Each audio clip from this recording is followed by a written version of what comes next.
Grace and peace, everybody. We back up in the building. You saw the thumbnail. You saw the title. You know what we're about to do. First of all, we got to fix these lights, Jason. All right, that looks pretty cool. All right, let me take this hood off. Stop acting crazy. Anyway, grace and peace, everybody.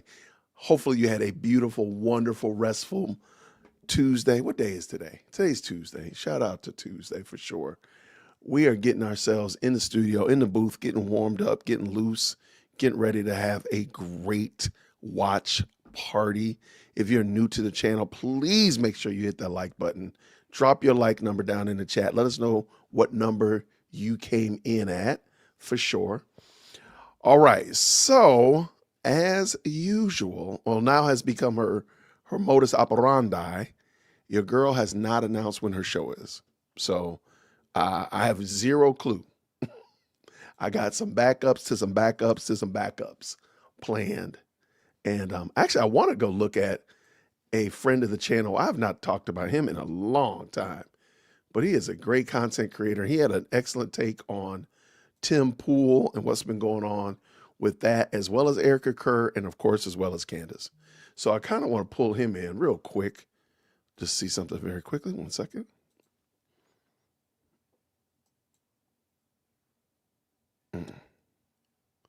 Got it. Thank you so much.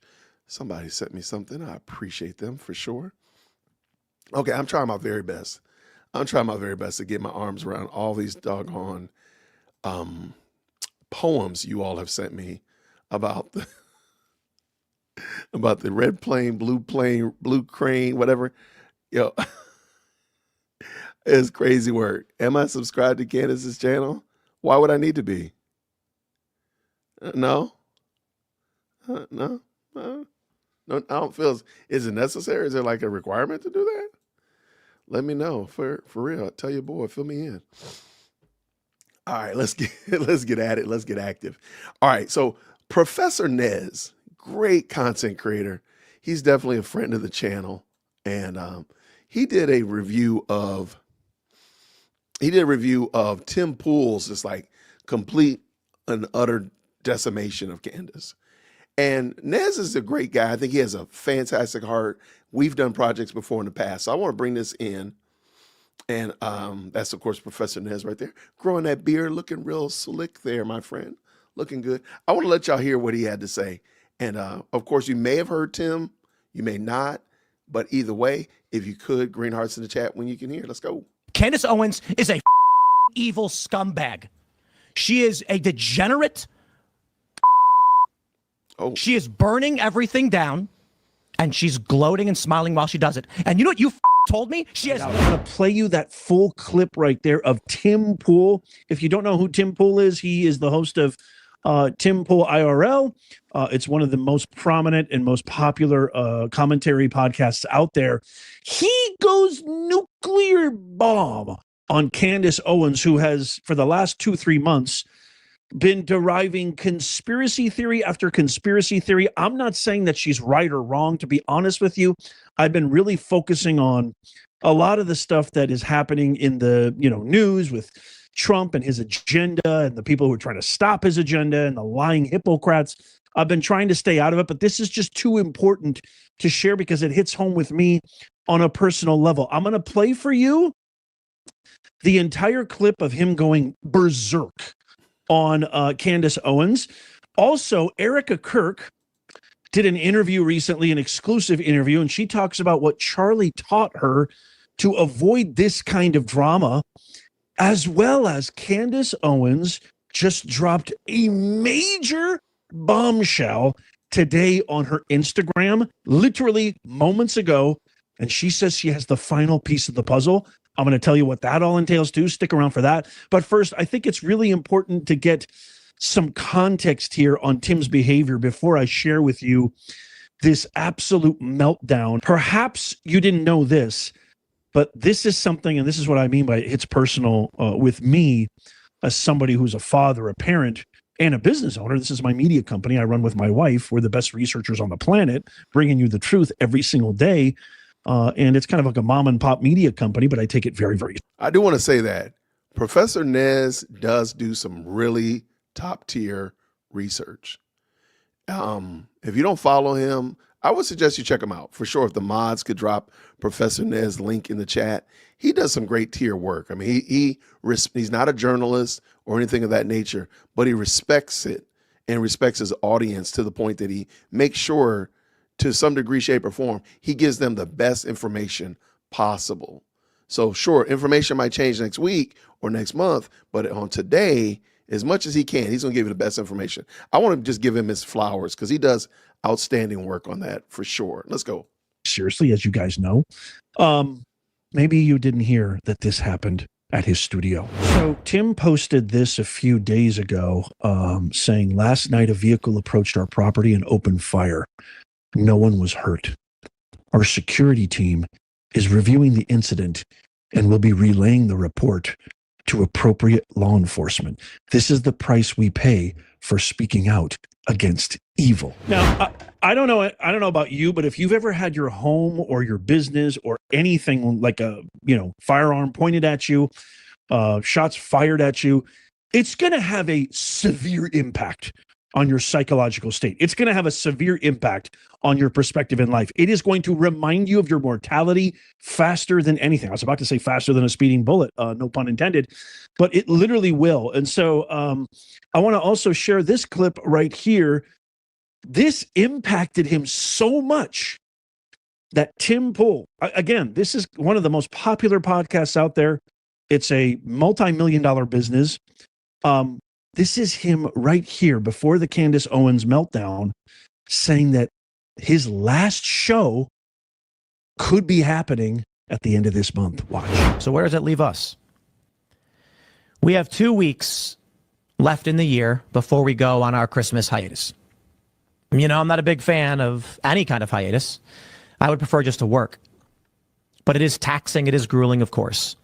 And there's a lot of infrastructure here that requires me to work all day, every day, Monday to Friday, with some extra work on the weekends, usually meetings. And I'm probably going to have a stroke. My health's actually pretty good.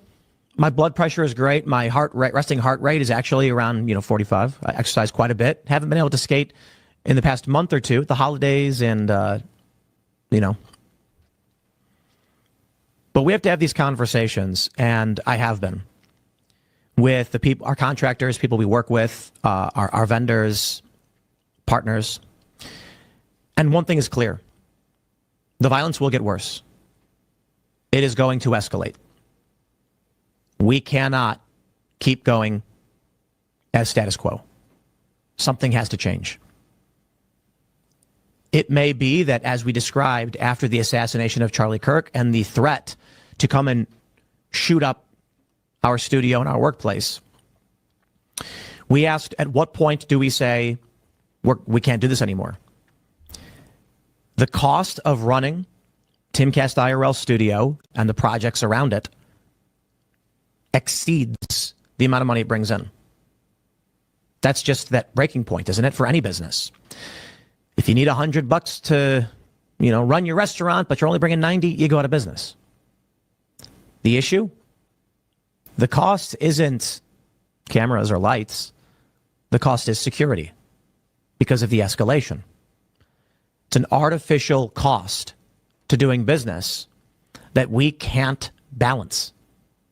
We can't forego security, but we can't sustain it either.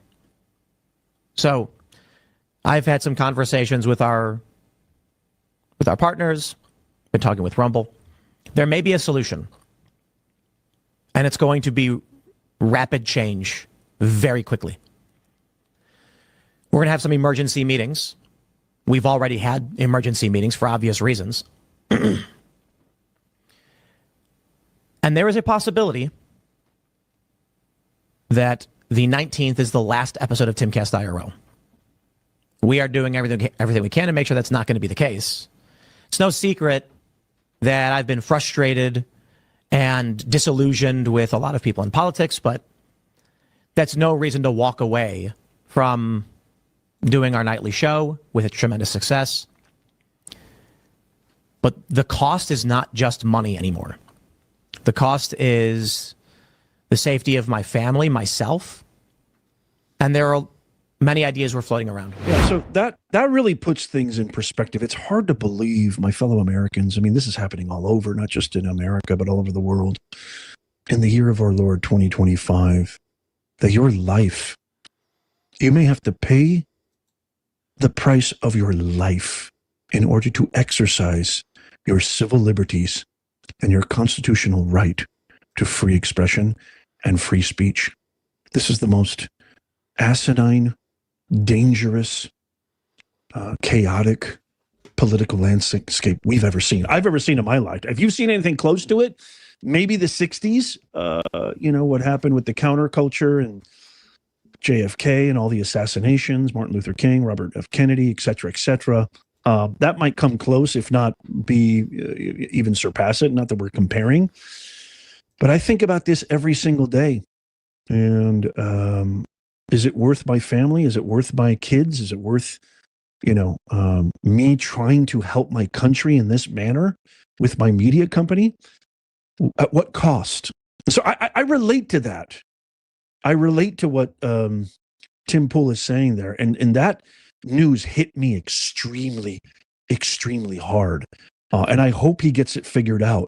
But having to worry about your life, having to worry about these dangerous, insidious ghouls, what I call, I'm just going to say it because I know who it is, the most dangerous terrorist organization the earth has ever known, the Democrats, who have conducted psyop after psyop, propaganda after propaganda, indirectly fomented, architected violence, chaos, and mayhem that has led to the death of our great friend Charlie Kirk, almost to the death of our president, to Sarah Beckstrom, that poor National Guardsman in D.C. And I think the eeriest words that Tim said there was, it's only going to get worse. Until we put a stop to these heathens, it's only going to get worse. I hope he's wrong. But there's a part of me that agrees with him vehemently, 1,000,000,000%. So maybe just with this context, maybe this will give you a clue as to his outburst against Candace Owens. Now, you might be thinking, Nez, are you hating? Okay, so before he jumps in, I want to talk about this. I don't know all the ins and outs of what Tim is experiencing as it relates, big screen, as it relates to threats on his life and on his family. I'm not privy to that. All I'm saying is I don't think it's the best practice to start tucking tail and leaving when our enemies and those philosophical and ideological enemies start going in a different, in an extreme direction. I think that's what they want.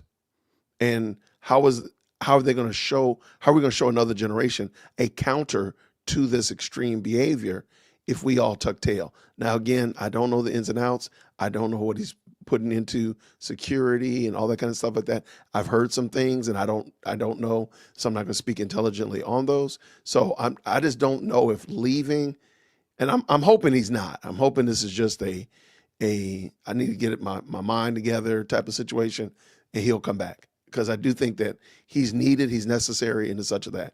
But let's go back to Nez and see what Nez got to say. Shout out to the best live chat on the internet. Thank y'all, everybody who's jumped in. I appreciate y'all. Let's go. Hating on Candace Owens? I'm not hating on Candace Owens. I think Candace Owens is extremely intelligent, extremely smart. I'm not really for or against Candace Owens, but I'll tell you what I'm against. I'm against division. I'm against what I see happening across the political landscape. This is exactly what they wanted. When I say they, I mean the evil Democrats. This is what they want. They want us to fight amongst each other. They want us to pose the question, whose side are you on? Tucker's, Fuentes, Candace, Marjorie, Trump. They want that. There's only one side I'm on. If you don't know that by now, you might be new here. But you original Nez Nation viewers who've been with me from the beginning, you know this. There's only one side I'm on. That's America. The whole purpose of this channel, to make common sense go viral, to fight the propagandist media, which is a 96% negative publicity on our America First administration and Trump. I'm fighting that so our grandkids' grandchildren's grandkids can wake up in America that makes sense, that follows the Constitution, that's based on a meritocracy. Best person for the job, that's America. The best person deserves and earns the success through hard work, blood, sweat, and tears. That's America.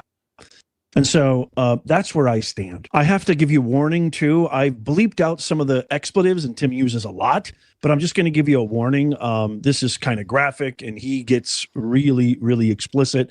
So if that's something that bothers you, then just fast forward, or, you know, if you have loved ones around, if you're listening to this on a podcast or what have you, you got your kids or something. Again, I bleeped out everything, but I just want to give you fair warning and a heads up. Here you go. I think that the evidence we have seen thus far, Occam's razor suggests Robinson is the likely culprit. We will see what happens in the trial when evidence is presented, but there's literally no other story. Just a bunch of retards on the internet saying stupid shit. And what that does is the organization that helped get Donald Trump elected, which needs to persist, you don't got to be a fan of it, but it certainly will help get individual congressional candidates elected and stop Democrats from launching new committees and putting more people in prison like Steve Bannon and Peter Navarro. Instead, it's being gutted by psychopaths telling people to pull their donations. So when this organization burns to the ground, or whatever the happens to it, maybe they're fine. The organization that's rallying young people, causing a shift in the political leanings of a generation for the first time in history, is now in dire straits. Their leader and founder murdered, and prominent pieces of human trash are trying to destroy it. It's evil. So you know what?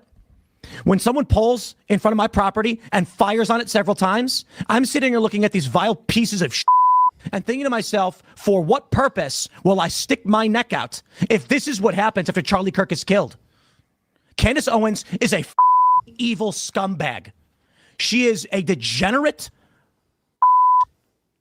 She is burning everything down, and she's gloating and smiling while she does it. And you know what you told me? She has no security.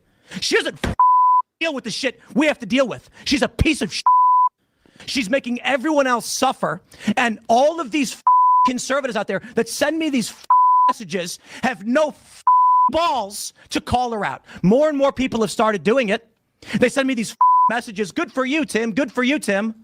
I wasn't the first person to do it. I'm not going to take credit for that. But don't DM me like I did something for you as you cower, scared that she'll put you on her thumbnail and claim you benefited from Charlie Kirk's assassination, which he's doing to me right now. Yeah, that was I'm done with these people. She has security, just not on the level of you. Oh, yeah, the one fat guy you mentioned with no wall and no barrier in a suburban neighborhood with neighbors. She doesn't give two shits. No one's out for her. She's lying about all of this. You told me you went to her house and she's got a 4-foot wall and one fat guy, and she doesn't give a security.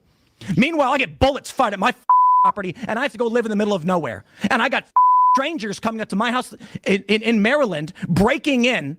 I got people showing up and beating up the residents who trying to live there. How the am I even supposed to sell this property? And, you know, it's all lies. It's all hypocrisy. And it is for the purpose of making money. And she does not live the way other people live. And she claims she liked Charlie. She loved Charlie. And she is burning everything down that he built because she is evil. So Candace Owens posts on X a couple of times saying, oh, there's something wrong with Tim. He's obviously troubled. He's obviously stressed. I pray for him, et cetera, et cetera. And he didn't take that too kindly. And then No, he didn't. She actually posted this on Instagram today, saying she's now found the final piece. I'm kind of laughing here because, look, before I share you what she says about Charlie Kirk, the final piece, it's just, I think Candace Owens is extremely intelligent. I think she's a fantastic marketer. I'm not, however, here's one criticism. I feel like her resources, her research, her due diligence is sometimes compromised for the sake of topic selection, for the sake of clicks. I will say that 100%. She's a brilliant marketer. She's a brilliant content creator. And this clip proves it. Again, I think she's super smart. I think she's super intelligent. I think she did a lot. to help Trump. I don't like the fact that she's kind of turned her back on Trump. Let me know what you think in the comments down below. But this right here is a masterpiece of marketing. Check this out. Okay, so she said this on her Instagram story. So her first story says, yesterday was the Feast of the Immaculate Conception. In Catholic world, that's a day of holy obligation. So as soon as my podcast ended, I raced over to church for Mass. And then in her next story, she says, I distinctly prayed for a final peace. I prayed for God to give me a piece to the Charlie Kirk mystery that would be a nail in the coffin and expose the cover-up. So she prayed. I love prayer. That's fantastic. Next story. I went home and had a late dinner. Went up to lay in my daughter's bed for 15 minutes before going to down to mine. It's a little bit typo there. And thought, I'll just check the tips inbox. So she went upstairs, she prayed, and then this. It was the first email I opened. I genuinely cannot see this as anything other than an immediately answered prayer. A story from a man in the military that is about to blow this case open. Then she finalizes her story with, it feels like today will be the day that the government can no longer deny it. This is a huge claim.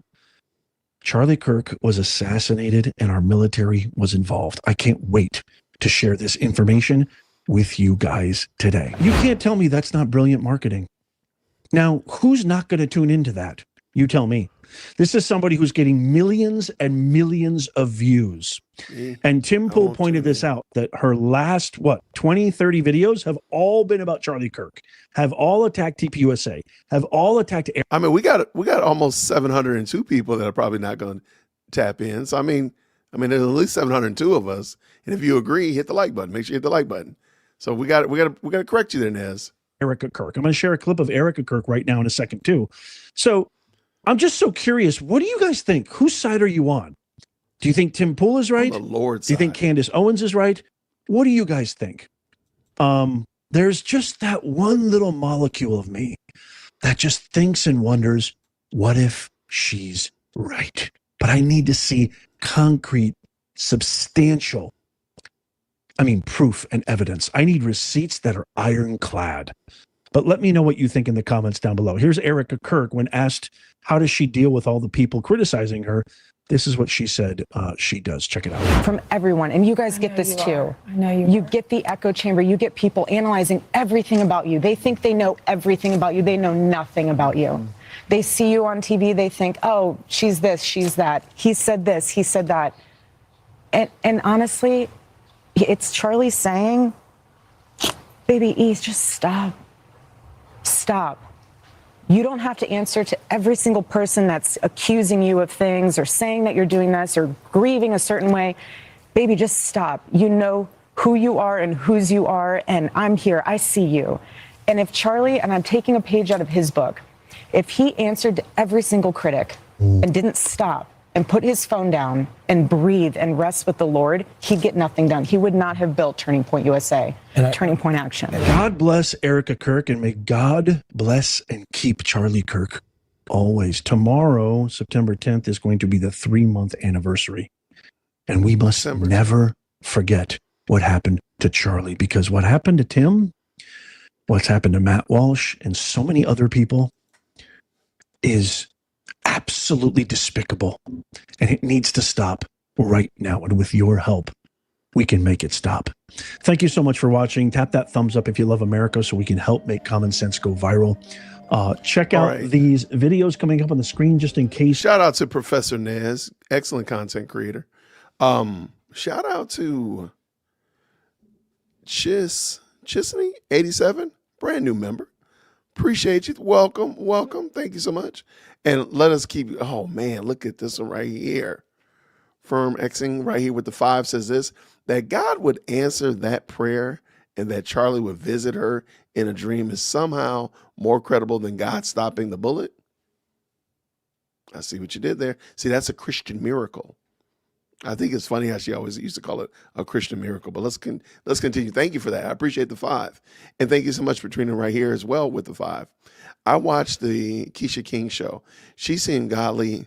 Haven't researched her but she brought out some good points. I've watched Keisha King as well. Fantastic content creator as well. Maybe I'll bring up one of her videos one time. Your girl is going live at 5:30. I would love for you all to, when this show is over, Paramount Tactical, a lot of you all were telling me about that, and they are doing some great work over there at Paramount Tactical. I want to bring this in. I want y'all to, he's doing a show tonight debunking the Egyptian planes. I want to say it's at 8 o'clock.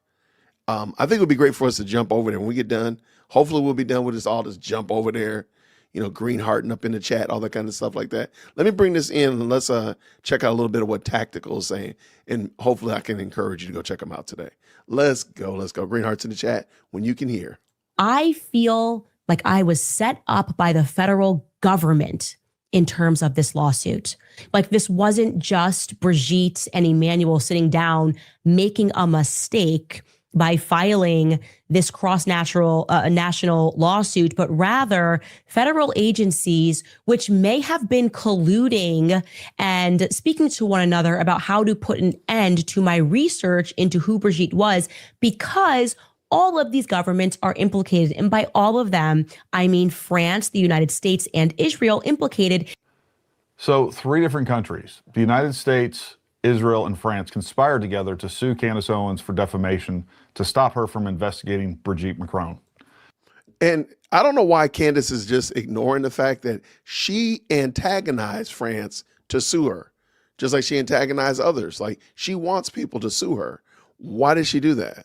Oh, let's keep going. Just to say that requires narcissistic levels of self-importance and probably some delusion as well. We got a lot to talk about. Let's go.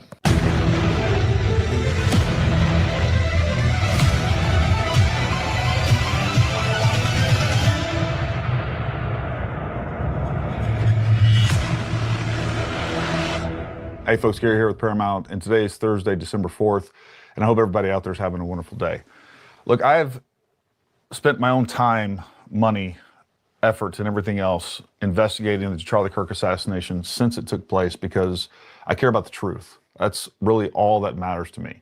And throughout this entire process, what I've tried to do is try to build a coalition of people acting in good faith, regardless of what they believe. I don't care if they believe in whatever conspiracies. And I've had them on my live streams. We've talked about it. We've discussed it. We've had good discussions and debates about it and everything else. And again, I wanted to build this environment to where we could have these discussions and kind of sanity check one another and combine resources and, combine our research and everything else. And apparently that's just not possible because, I've actually went to UVU. I've talked to people on the ground. I saw the UVU campus. I saw where everything took place. I spent my own time and money, tens of thousands of dollars, number one, going there. On top of that, making sure that we have a 3D model, which is available to the public of the entire facility so that people can see what is possible and what's not possible. And the moment that you get outside of what is now the orthodoxy, which is really anything other than the official narrative, all those other crazy things that, by the way, have been proven completely false. But if you look at the evidence, and we're going to go through the evidence amongst other things. If you look at the evidence and you come to a conclusion based on actual evidence and not wild speculation, people come after you like I've never seen. I've been doing this for a really long time. We've had a YouTube channel for many years now. I've always covered conservative politics, things that matter to me. And, I've had a lot of people come after me for political reasons. I've never seen the vitriol and the propaganda and the smear campaigns like I've seen when it comes to the Charlie Kirk assassination. I've never seen anything like it. It's pretty crazy. Cult, and even with Candace Owens, especially with someone that gets the viewership that she does, with the resources that she has, even if it was behind the scenes, I was hoping to collaborate with her, to talk with her, again, this is about finding the truth and to dismantling lies. And I don't care where those lies come from. If they come from the U.S. government, we're going to dismantle them. If they come from social media, we're going to dismantle them and get the truth to the American people, because the truth is all that matters. But unfortunately, Candace Owens has went down a road of nothing but propaganda, lies, and I have proof of all that. And we're going to go through that. And at the end of this, I'm going to talk about what I think are some of the motives, some of the driving forces behind all of this. And it's not just Candace. There's many other things going on politically, internationally, and we're going to talk about all that. So what I'm going to do in this video is I'm going to go through and show you some of the tactics and techniques that Candace uses to deceive millions at a time. She uses outright lies. She uses straw man arguments. She uses gross exaggeration, among many others. But here's just some of the things that she does that you can take these examples and you can see them in every single one of her episodes to create this fictitious narrative. And at the end of this, I'm going to talk about the real world impacts, the negative, destructive impact that this is having on our society, on political discussion, and so much more. But let's get into some of these examples of real evidence. So this is Paramount Ballistic. Everybody was wondering, or if anybody was wondering, I thank the mods for dropping the link in the chat. Check out the rest of this video. We're not going to be able to watch it all because your girl's going live at 5:30, and then I would like to wrap up. I got a couple of videos to watch, and then Paramount's coming on at 8 o'clock Eastern Standard Time to debunk the plane. And I wouldn't mind, maybe we'll watch it, just keep this stream going and then just pull it in, or we'll just jump over there. Maybe we'll jump over there and all give them green hearts, give them some support, and then watch it over here. I don't know. We'll figure that part out. But I think he crushes it. He brings up several examples that I actually forgotten about some of them. That's how crazy this story has been over the last 3 months. So let's give him room to go, Jason. Let's go. That she is making serious efforts to deceive everybody out there. All right, so this first example is from episode 244. She's talking about why she believes that the text messages from Tyler to Lance Twiggs, among other people, are basically fabricated. And what she talks about is the fact that because there's the word vehicle in these text messages, that's not a word that any normal American, any teenager would actually use. And then she provides proof of that with a video. By the way, I'm sure you caught this, but there's old footage of Tyler Robinson that is now circulating from a car accident that he had. And during the discussion with the officer that showed up, Tyler certainly refers to it as his car, not his vehicle, because that's how most Americans, how most English speakers refer to a car, unless they're in the military or on the police force. So here. Or sovereign citizens. If y'all have ever watched sovereign citizens try to explain themselves away at a traffic stop, I've heard some of the craziest things for car, vehicle. It is amazing. Sovereign citizens are probably they have the largest vocabulary for not saying car on the planet. So I'm sorry, Candace, it's not just military, it's not just police, sovereign citizens, which, by the way, Candace sounds a lot like a sovereign citizen. I'm just saying. I'm not saying she is. There is 2022 police body cam footage, in case you missed that, of Tyler making a crash report. Take a listen. Your mom's on her way? Yeah, she's gonna be a minute. She's got to shuttle over from where she's at to her car and then drive over. Gotcha. His mother was going to shuttle over from her car? Interesting. There's more, of course. There is more, but she didn't show it to you. That video clip is a little over 3 minutes, and she pulled out one little piece where he says car, and that is proof. And by the way, who the heck says shuttle over to her car? It's gonna be a minute. She's got to shuttle over from where she's at to her car. This kid obviously kind of speaks in ways that I don't think most of us are just familiar with. But just a few seconds later, in that exact same video clip, here's what happens. There was a vehicle in the lane between lanes. There was a vehicle in the lane between lanes. There was a vehicle in the lane. So there we go. In the exact same video that she uses to prove that he doesn't use the word vehicle, he does use the word vehicle. So that is a clear, that's a lie, or it's incompetence. Why would she not watch the entire video to make sure that she has her, T's crossed and her I's dotted? She made the entire case that, hey, you shouldn't believe that these text messages are legitimate because, hey, he doesn't use the word vehicle, when in fact he does. So Let's move on. All right, so the next example of a lie and deception is from episode 244. It aired September 29th. Let's play this. Of most interest to me, what I've learned is that his father does not believe, his parents don't believe that their son committed this crime. I was like, huh? Excuse me? That's a far cry from what the media has been telling us. Remember, the media presented this amazing story. The father realized his son was guilty, so it goes, right? And then he phoned over a friend. That quote unquote family friend informed the family. It was that in-between person that informed the family that Tyler had been identified as the shooter. It's a far cry from what the media has been telling us. Remember, the media presented this amazing story. All right, so who was this media that created this amazing story? So basically what she's saying here is it wasn't the parents that identified him. It was the family friend that said, hey, look, we've identified him. We think it's Tyler. He needs to turn himself in. But let's jump here to episode 237, September 17th. Just, I don't know. We're talking 12 days prior to this.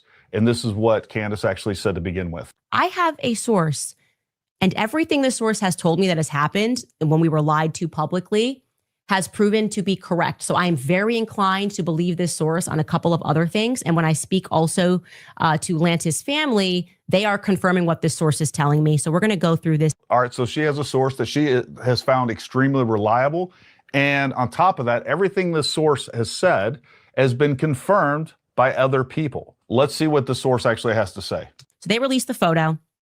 And then we are told, as my source initially told me, that it was the mother who recognized Tyler and she phones him up. Tyler says, Mom, I'm sick. She doesn't believe it. She loops in dad. Okay. Okay, she does more than loop in dad. And we're going to talk about that in a second. But look at what she's saying. Just 12 days prior, she said she has a source that confirmed that the mother saw the surveillance footage, recognized her own son. It was the parents that recognized her own son. And she didn't just loop in dad. She showed the father, Matt Robinson, the surveillance footage of the suspect that the FBI released. And let's read the charging documents. This is the official charging documents. I have them right here. This is an excerpt. I believe this is from page 6. Robinson's mother stated the following to police on September 11th, 2025, the day after the shooting. Robinson's mother saw the photo of the shooter in the news and thought the shooter looked like her son. Robinson's mother called her son and asked him where he was. He said he was homesick and that he had also been homesick on September 10th. Robinson's mother expressed concern to her husband that the suspected shooter looked like Robinson. Robinson's father agreed, which this is literally confirmed by Candace and her extremely reliable source. As my source initially told me, that it was the mother who recognized Tyler and she phones him up. Now here we are at the charging documents again. This is page 7. Robinson's father reported that when his wife showed him the surveillance image of the suspected shooter in the news, he agreed that it looked like their son. He also believed that the rifle that the police suspected the shooter used matched a rifle that was given to his son as a gift. As a result, Robinson's father contacted his son, asked him to send a photo of the rifle. Robinson did not respond. However, Robinson's father spoke on the phone with Robinson. Robinson implied that he planned to take his own life. Robinson's parents were able to convince him to meet at their home. As they discussed the situation, Robinson implied that he was the shooter and stated that he couldn't go to jail and just wanted to end it. When asked why he did it, Robinson explained there is too much evil and the guy, Charlie Kirk, spreads too much hate. So that's the story that Candace and her reliable source confirmed. But here we are 12 days later, and she's contradicting her reliable source altogether just to change the narrative. So they released the photo. And then we are told, as my source initially told me, that it was the mother who recognized Tyler. Remember, the media presented this amazing story. The father realized his son was guilty, so it goes, right? And then he phoned over a friend. I was told actually that it was kind of the opposite. That quote unquote family friend informed the family. Candace uses a technique, and I've heard it called the snicker technique, where she acts so ridiculous that you almost like feel embarrassed that you believe it. If you go back and watch how she was behaving about the father, like, oh, the father, oh, it almost sounds like you would be completely insane to believe this. And almost like, because of course you don't want people to think you're insane. You want people to snicker at you or laugh at you so you would not believe that. And she does that whenever she wants to move a narrative in a certain direction or kind of slide in. She just does this, and she does it all the time. When she says that people are panicking and she's over the target. Oh, they came and attacked me on Twitter. No, she does that all the time. So I just thought that was interesting. I just want to pull that in. Let's go. That Tyler had been identified as the shooter. He recognized him. He knows Tyler. She was the media that created that story. And actually, the story wasn't created by the media. The story was created by the charging documents, and which were verified by her reliable source. And yet 12 days later, we're completely changing that narrative. The fact is, we have zero evidence that we should depart away from the facts that are actually in the charging documents that were verified by her own sources. All right, so we're just gonna go ahead and skip to December 1st. And I'm telling you folks, I could go through all of her different episodes and I can show you prime examples of where she just incoherently and without any reason just jumps to these other narratives that make no sense, with, again, no evidence behind them other than her sources say, her feels, her vibes, whatever she's got going on. But this is episode 271, December 1st, 2025. Going back to November 25th, I obviously tweeted exactly what I was informed. Okay, I'm going to read that tweet to you in its entirety. Urgent. 2 days ago, I was contacted. All right, I'm not going to go through the whole thing. It's a long tweet, but you guys, most of you have seen this tweet. Yeah. She claims that she has proof that there is a threat on her life and a hit has been put out on her from the French government. There's a lots of things about that that don't make sense that I'll get into in a minute, but let's jump forward a little bit here. I got even more specific. 2 assassins were hired, one Israeli, one French Canadian woman, okay, a man and a woman. And I also said that the money ran through the elite gentleman Club des Cent. Again, I was very specific. And I asserted that the French Foreign Legion, which was a legion and a group that I had never heard about prior to this notification, were involved in Charlie Kirk's assassination. Okay, I don't follow military stuff. So me even mentioning specific gendarmerie, you have to assume that I got this information from somebody. And you didn't check it. I have no doubt that she's getting this information from somewhere. When you have a platform as big as Candace Owens, and you're clearly willing to put out. Okay, take note of this. This is why I believe Candace Owens, the tip line, is her biggest opposition. Check this out.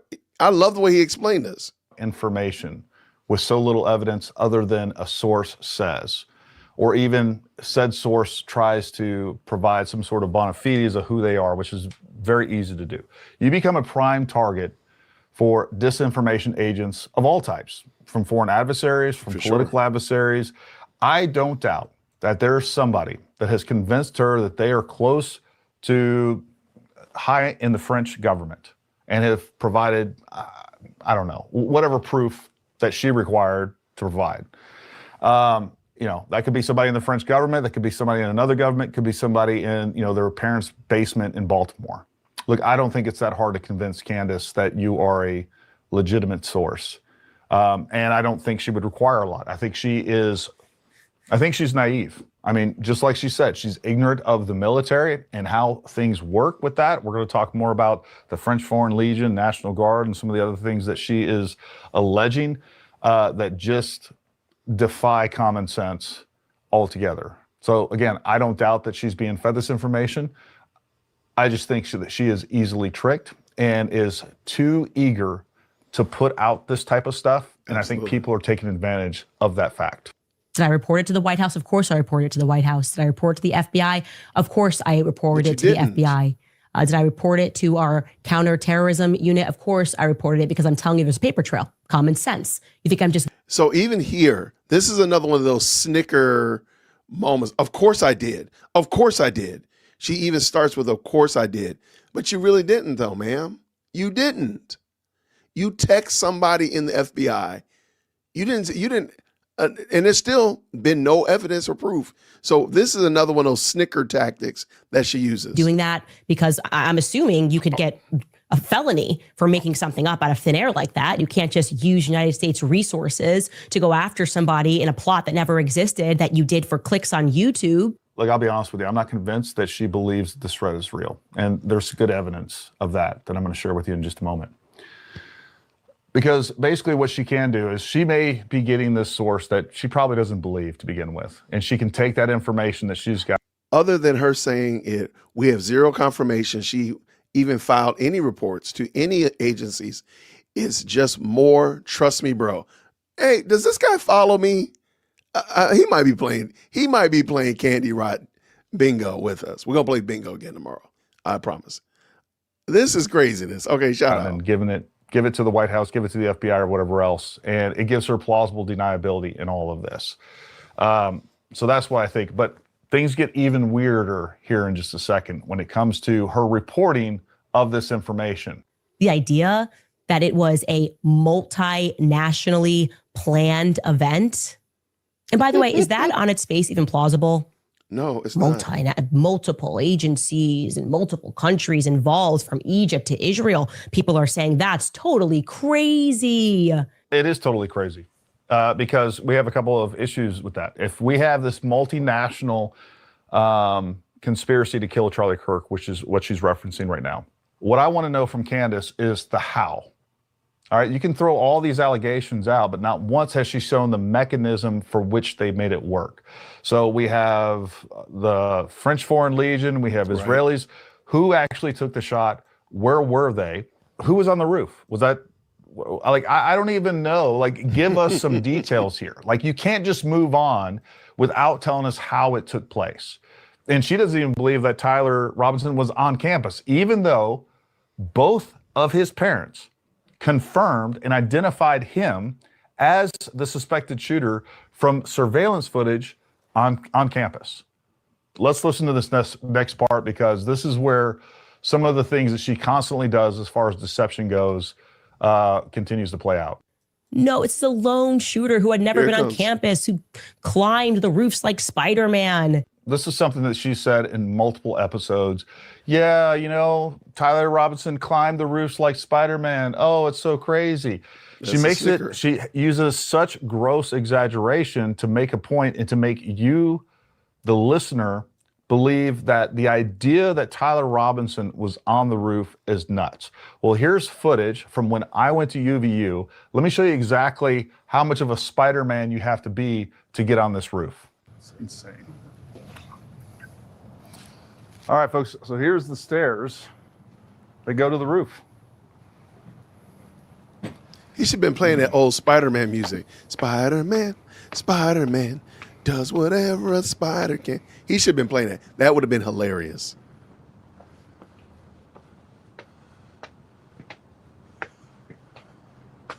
Wow. So this is a stair, the roof access, I believe Harpo was talking about. I think this is the one where he was saying he wanted somebody to be standing at the stairs. This wall is about maybe 3 feet tall.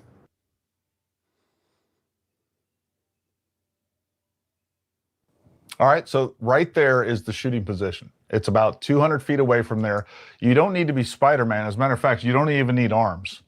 You can literally get up there if you didn't have arms. So for her to say that you need to be Spider-Man and convince her, because there's a lot of people that still don't know this, and many of you watching this maybe didn't know this is how easy it was to get to the shooting location. There was nothing difficult about it. And for her to say that you need to be Spider-Man and to use this weird straw man argument for that point and this gross exaggeration to make it seem so ridiculous when it was so easy, that is clearly intentionally deceptive and outright dishonest and propaganda to push a narrative. By definition, it is propaganda. All right, so now she talks about her replies that she got from letting different government agencies know that she has had a threat to her life. Let's hear what she has to say. Now, in terms of formal replies that we received from government structures, Okay, so a lot of you all have been talking about And I'm gonna stop right here because I want you to look at this. Thank you so much for the mods who've been dropping the link to Paramount Tactical. Go by and check them out. He's doing a great job. I'm not going to be able to finish this video before Candace starts, but a lot of you all have been talking about the fact that Candace doesn't watch the screen or doesn't look at the camera. And I thought about it. I was like, her teleprompter is right here where her camera is. Her teleprompter is right here. What is she looking for up in the air? Because there's nothing up there. Like there's no monitor up there. There shouldn't be, at least. I mean, her teleprompter is probably right here at her camera level and whatnot like that, because I can see her reading it. And so what is she doing? And a lot of you all have brought it up, and you've mentioned that she's searching, she's thinking, and usually when she does this is when she comes up with some really fantastic stories. There you go. The lies you tell. So I think it's interesting. Whenever she looks up like this, I know there's nothing up there. There's not a monitor up there. I mean, there's not. So what are you looking at? I have a little screen right here to the right of your right. I guess my left, your right, where I put my script every now and then, but then I go off script and I end up having to find out where I am. So I don't have a teleprompter. So sometimes if I'm looking this way, I'm looking at my script, which is on level with my camera. She's looking at, I don't know what she's looking at. She's looking at the cobwebs because I have no idea what she's doing. It just stood out to me, y'all. And I just want to bring that up. Let's go. Government structures. The only department that we did hear back, well, first let me say, I did not at all hear back from the FBI. Oh my gosh. On the American side. I did hear back from the counterterrorism unit. Once again, why do we have no screenshots of the sent emails or replies? Seems pretty easy to provide. And notice where she's looking. I didn't mean to stop right there, but notice where she's looking.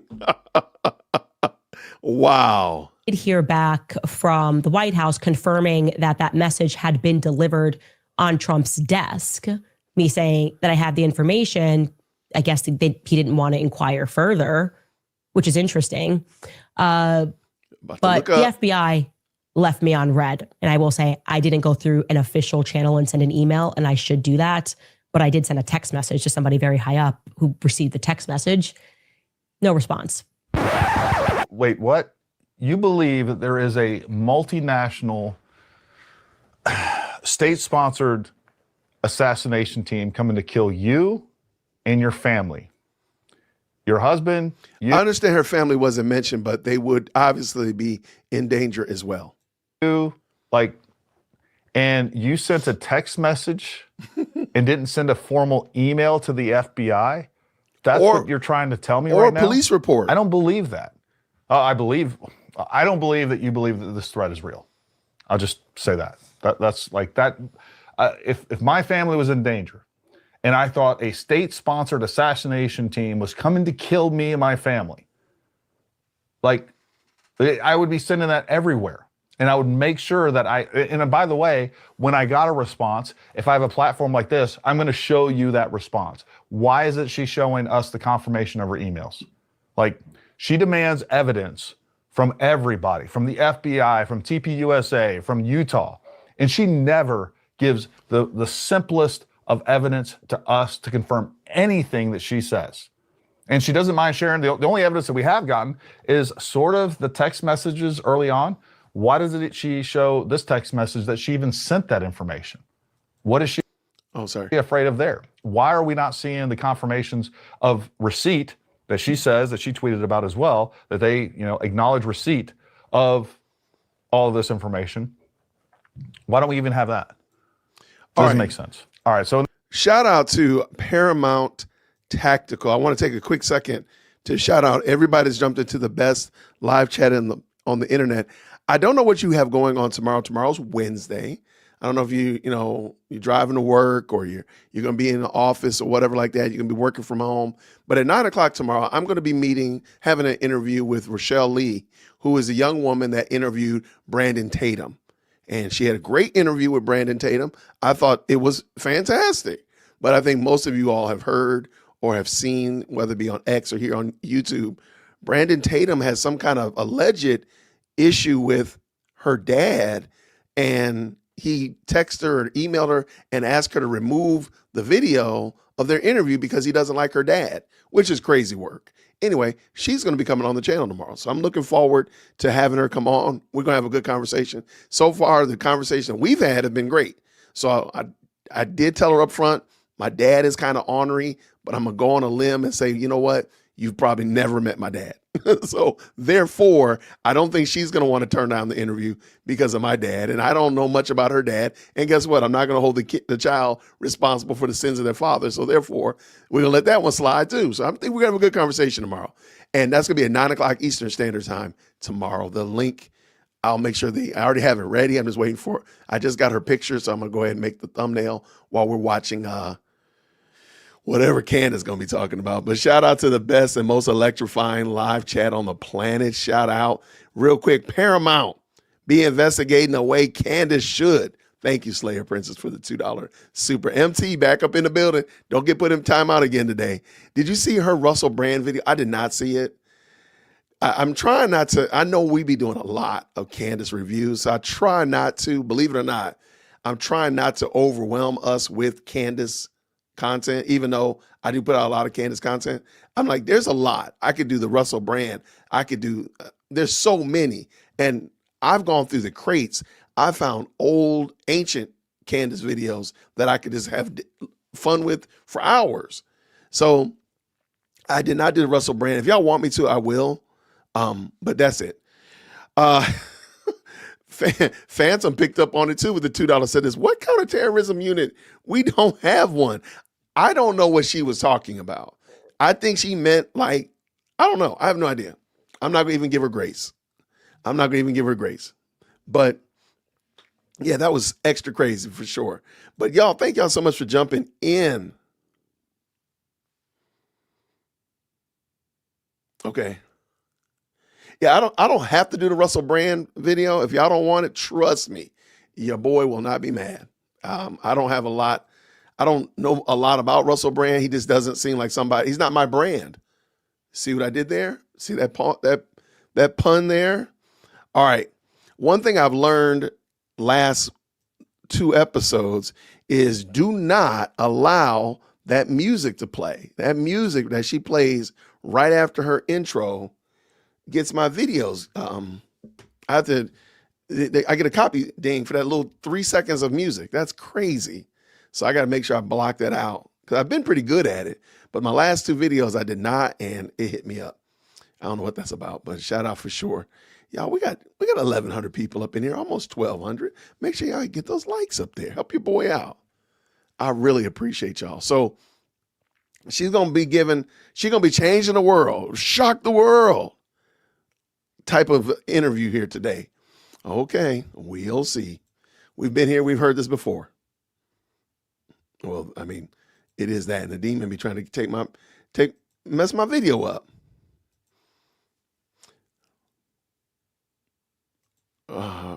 Russell's crazy like Candace. That's interesting. I don't know much about Russell Brand. He didn't look well. I'll tell you that much.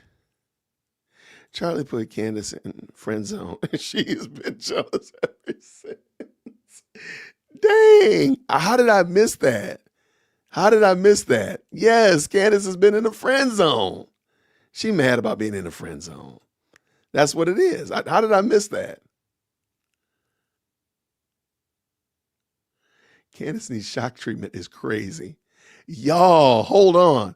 I found some really fun body cam footage. We are going to do like a body cam footage day. Like we did Sunday, just like no Candace at all, just body cam. I got some body cams that are ridiculous. Yeah, I got some good ones that are really, really out of control. So those will be coming soon.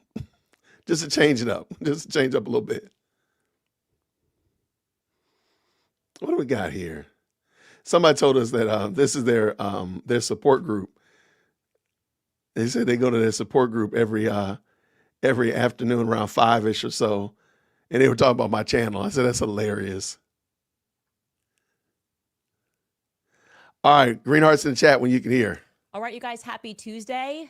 Where to begin? Well, in the final days leading up to Charlie Kirk's assassination, Charlie was pretty busy, right? He went on a first-time trip to Asia, quite a quick trip, at least a quick turnaround to go first to Korea for a couple of days and then off to Japan. And honestly, if I was a conspiracy theorist, and I kind of am one, Lord knows. I think at this stage that the timing of that trip might have been intentional because something was going on back home that they didn't want him to see. Well, what I'm about to tell you guys today is going to positively blow your mind. I just cannot see how this would lead to anything other than a full confession from the government about the military's involvement in his assassination, but I'm just going to deliver the facts and see where they land. Welcome back to Candace. All right, block the sound. There we go. Get that sound out. Lord have mercy. This woman is already looking up at the sky. Here we go. Let's go. Shout out to Candace. I am just going to tell you guys exactly how everything came about, everything Break that it was down. delivered to you. Yesterday was a holy day of obligation in the Catholic Church. It was the Feast of the Immaculate Conception. A day of obligation means that a day in which you are required to attend Mass outside of, obviously, typically Sundays. And so as soon as we concluded this podcast, I grabbed my jacket and I ran out the door, okay? And as I was sitting through Mass, deciding, I guess, what was on my mind to pray about, for whatever reason, I got on my knees, and I was not expecting this to come out, but I just focused my prayer on wanting something to be delivered to me, a piece of evidence that would help us put together the full picture of this assassination. Obviously, we all know that what we are being told is not true. We all know that nothing that we have been presented with makes any practical sense. But there are... It's funny. She's saying that nothing that we've been told makes practical sense. We have the charging documents. We can read that and say, okay, there's a systematic, we can see the flow. Where's Candace's alleged charging documents? Where's any evidence, pictures, emails, DMs, text messages, smoke signals, anything to substantiate anything that she said? Besides her sitting there with her hands looking very coy and positioning like this, where's any proof? Anything? It's always this. Sort of smoking guns in this that are missing, right? It's one thing to point out all the lies, but we need to also have solid, concrete proof of something that took place that was out of the ordinary in the day. In the chat, if y'all believe that she's going to give us anything concrete, put a brick in the chat. Put a brick in the chat, and let's just go ahead with green hearts. Green hearts in the chat. If you do not believe she's going to give us anything tangible, anything concrete that we can look at with our own eyes. Let's go. He's leading up, maybe, I don't know, a planning session. Well, I got back home after this very intentional prayer and did my routine, had a very late dinner, went up and said goodnight to the kids, got myself ready for bed, sat in bed, and I thought, you know what, I'm just going to open the tips box. And I kid you not when I say that it was the very first email that I saw, the very first email that I opened up. And it really didn't have any details. It was a young woman, and she said, "You really should call my friend. It is absolutely urgent, and he has information that you need to hear." And don't tell me why. I don't know what came over me, but maybe it was this intentional prayer. I said, I'm just going to call him right now. 5 minutes, not even 5 minutes after this email hit my inbox, I was calling this person, and I had no idea what it was going to lead to, whether it was going... Remember what Paramount Tactical said, and he said it way better than your boy has said it. The tip line, this is yet again, the tip line is leading her down a path. Now she's calling some strange man that she doesn't know. And she's going to get some earth-shattering information. We know it. But just think about that, man. Like, think about how the tip line keeps becoming the main character in this story. That's wild business. Going to be a totally insane person, or whether or not it was going to be a very Irony. swiftly answered prayer.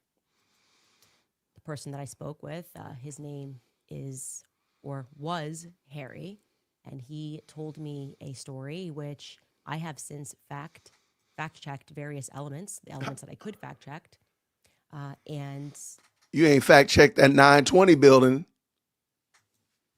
it's legit. She's This is a lying. legit Look at story where I'm she's gonna share with looking. you, and I want to say before I relay it that the descriptions of the people are based off of his own memory, but the facts pertaining to where he was, whether he was where he says he was, for the reasons that he says that he was there, he is being honest. Okay. Okay. Again, she has so many untied, unsolved, unconcluded aspects. It's like her Windows browser must have like 95 tabs open. And they're all like in the process, like empty shopping cart. I'm in the process of typing the address. I'm writing an email. I mean, everything is incomplete. Like, ma'am, you never even substantiated that 6-page email that you read, the 920 email. I'm still bitter about the 920 email. Y'all know your boy. I need help. This is crazy work, y'all. Shout out to the best live chat. Let's go. That he is being 100% honest. And How do you know that? To look further into this, I am certain he is going to probably be doing a lot of interviews in the near future. I can also factually state that there was an incident report, so this was recorded. Why is he not doing an interview with you, though? That's my next question. Why are you not interviewing anybody that's related to this and saying, hey, will you come on and substantiate it? And I apologize, y'all, it's it's something that she does. The way that they're doing their stream, the audio is horrible. I don't know why. Okay, why are you not interviewing them? What transpired on September 8th that caught him by surprise was something that he thought was a part of a broader military conspiracy against him. He could not fully comprehend why what was happening. Okay, so let's start actually 35 years ago, because you need to know who this man is. In 1990, this young man named Harry Myers discovered something that would shape the next 3 decades of his life. Okay, he was at the bottom of the military chain. He was just 20 years old, and he was put on what was actually a brand new command, the first ever Joint Task Force 6. And this new command was being created down at the border by President George H.W. Bush, and it was presented to the American public as, look, a war on drugs with the help of Colin Powell. And it should be noted that this took place, just to kind of get you back into what was going on at the beginning of the 1990s. This took place just after the Iran-Contra affair, right? The Iran-Contra affair was from, I think, 1981 to 1986, happened under Reagan. And for those of you who are not read into massive CIA scandals, this was the scandal when the American public got to learn that our CIA was actually trafficking drugs and weapons throughout South America. A scandal which, if you guys have followed our Epstein series, we now know that he was also involved in the Iran-Contra scandal. It essentially shook the foundation of Reagan's White House. And during that time, during Reagan's tenure, George H.W. Bush was the vice president, okay, throughout this scandal. So when George H.W. Bush then decided that he was going to run as a president of the United States, and he did run, and he ran in 1988, just a couple of years following that affair, he had to really hit hard on drugs at the border, and declare that this White House was going to do all that it could to stop these drugs from flooding into America. Take a listen to him saying what they were going to be cracking down on. This is crack cocaine, seized a few days ago by drug enforcement agents in a park just across the street from the White House. It could easily have been heroin or PCP. It's as innocent looking as candy, but it's turning our cities into battle zones, and it's murdering our children. Let there be no mistake. This stuff is poison. So you hear the directive from the then president, H.W. Now, our protagonist in the story is Harry, right? He's 20 years old, and he's at the bottom of the military totem pole, and he gets attached to this new command, this new Southern Command. Previously, there had never been that joint task force, and specifically, he was a part of an operation that came to be known as Operation Catacomb. He describes himself, and I'm going to put this in quotations, as a lowly military censor guy assigned to this Joint Task Operation 6, and they were to... So she's done all of this research since last night, coming home from her obligation at church, late dinner. She's done all of this research to know that this is true, to know that this is verifiable in that amount of time. But every time she's done this in the past, she's got an egg on her face. Every single time.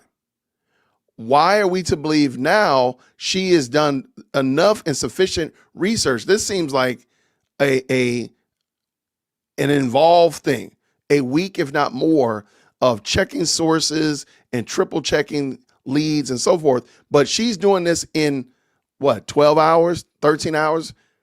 Okay. Cover half of Arizona and Mexico. And I'm going to read this next portion of his story directly from him, okay? And I quote, "In just 6 days, I planted sensors, translated data, and skipped the chain of command and gave proof of the existence and pinpointed the location of the first ever discovered Sinaloa cartel underground rail tunnel. By passing directly through to lower Border Patrol agents, I skipped command and directly, a Border Patrol agent was able to skip his command and directly sought a warrant to raid the tunnel, which avoided tipping off any compromised commanders that were working with the cartel. Thus, why it resulted in such a big bust. Most importantly, it did not give time to remove photos that were on the walls on the Mexican side. Where our Joint Task Commander, who was a high-ranking Border Patrol, was actually in the photos in that house, posing with El Chapo and Felipe, his architect. And there were other U.S. Marine officers and Mexican law enforcement officers and military that were in those photos, okay, end quote. So just to be clear, he discovers this tunnel, somehow skips the chain of command. Now they find this massive tunnel and, oh, wait, why are military commanders and high up people in the military in pictures with El Chapo? Okay, I'm going to tell you right now. Hold on one second. If she brings up valves, that whole valve shenanigans, okay, I'm going to probably give out 10 memberships or something. If she brings up valves, if she tries to bring valves in, I'm going to give out 10 memberships. I cannot believe that we're here. I cannot believe it. Let me save this one. Remind me if she says it. But what's going on here? I'm going to pause here to let you see an old news clip regarding this explosive discovery that Harry made.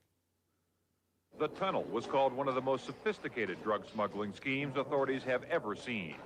Using jackhammers and torches, federal agents broke into the concrete reinforced tunnel at a warehouse in Douglas, Arizona. 30 feet underground, agents walked for 100 yards through the 5-foot-high tunnel. It took them under the Mexican border to a house in Agua Prieta. There, they found an air compressor, a sump pump, a small trolley car, and a hydraulic jack. It was used to lift up the floor inside the living room of the house, where the smugglers would start their illegal trip to the U.S. Authorities said when the tunnel wasn't being used for drug running, the smugglers would flood it with water.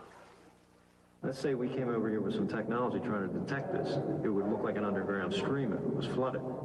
Federal agents said the tunnel cost at least $1 million to build and had probably been in operation for 6 months to a year. Last November, customs agents received a tip that a sophisticated tunnel was being used to funnel cocaine into the United States. This type of tunnel is not an amateur operation. It's a highly sophisticated engineering feat that took place. Mexican authorities were also involved in the investigation and the raid. Earlier this month, police seized 2,000 pounds of cocaine, which they said came into the U.S. through the tunnel. What does this The got to do with drugs were headed anything? for Southern California. And what's not said in that news clip is there were pictures of United States military men. Where? How do you know that? How do you know that those pictures are there? Like, you're just taking this from a random that called you, or you called a random from your tip line. How do you know any of that is true? Okay, because clearly we could probably find the George H. Bush talking about this is crack cocaine. We could probably find that video on YouTube. What is your concrete, pun intended, evidence? Next is predictable, given what we now know. Harry's superiors take the credit for the bust, and he's going to continue what happens. I'm going to, again, quote him verbatim. Quote, on the surface, I was given a small award, an Army medal. I have the write-ups for those awards mentioning me and my critical role in this mission's success. That said, U.S. Border Patrol members who recognized me as being the agent responsible for the bust did not like seeing that I wasn't being appreciated more and resented my higher-ups for taking the credit for the discovery. Somehow, in the immediate days after the bust, prior to the United States side getting the photos from the Mexican authorities, my information was given to the cartels. In continuing the mission, me and one Border Patrol agent were sent to Naco, Arizona, where I was approached by a cartel member confirming my identification by rattling off my mother's name, address, my high school, my friends, everything listed in my clearance packet, which was supposed to be locked in the custody of the Joint Task Force 6 commander, whose picture was with El Chapo and about to be discovered. We avoided being taken hostage or shot, sneaking away and driving out of that little town. I was taken back to Fort Huachuca with the U.S. Border Patrol agent I was with, believing. There's nothing that, ma'am, this sounds like Breaking Bad or Better Call Saul. This doesn't, ma'am, Queen of the South. This sounds like any other run-of-the-mill out west drug running show. This is craziness, and she really is treating us like she's, ma'am, you're getting punked. Since I was just a young 20-year-old, that I must have somehow compromised training my own day. ID. The next day, I had a debrief with the Army Criminal Investigation Division and a prosecutor from Tucson, Arizona, informing me of how my ID became compromised. I was told that I was then going to be put in witness protection. My orders restricted me from any further work in counter narcotics, from being stationed on or south of the border, and it prevented me from working with Border Patrol. It was a Band-Aid while they prepared and got approval for me to be put into witness protection. Also, to protect me, the mission and the prosecutions, I was also put under an NDA gag order, which was dated after.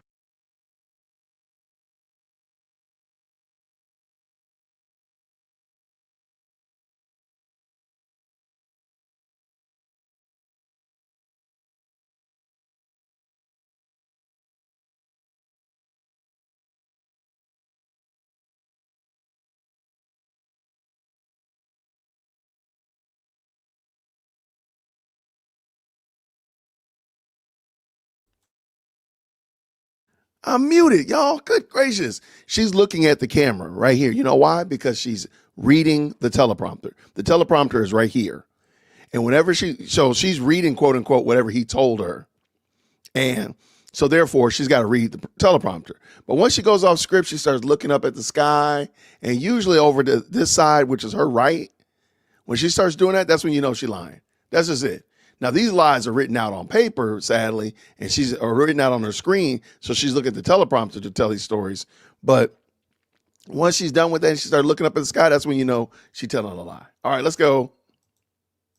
Out okay, look, this is 1990, to May of 2025 to prevent me from mentioning this entire ordeal. The witness protection entrance never happened. The ball got dropped. I never got contacted for it. From what we uncovered, a deal was made with the compromised U.S. Border Patrol agent commander. Okay, so let's pause and just recap there very quickly. And I'm going to tell you what this has to do with Charlie Kirk, okay? Lord knows we want to I know. guess in a sentence, a young military man did his job excellently. He accidentally stumbled upon, or actually, accidentally stumbled upon the fact that our government was implicated, not in fighting the cartels, but working with the cartels. And suddenly he realizes after some time that the government then feeds him, or somebody spitefully, perhaps his commander, fed him to the cartels. And now he's on the run for his life. What happens over the course of the next 35 years is he's hacked. He says that he goes through abusive litigation. He is harassed. He says there are narco attorneys that attack his credit. He has police records, by the way, for all of this. He has presented evidence for this. But throughout a certain point in time, these police records were virtually disappeared.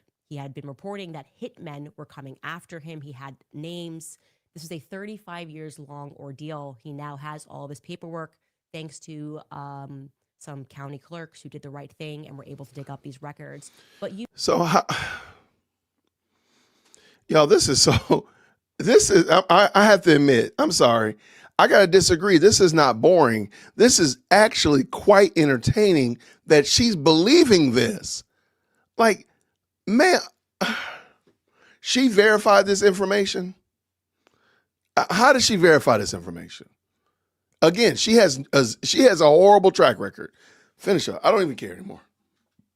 You name it, this man has lived it throughout the last 35 years, okay?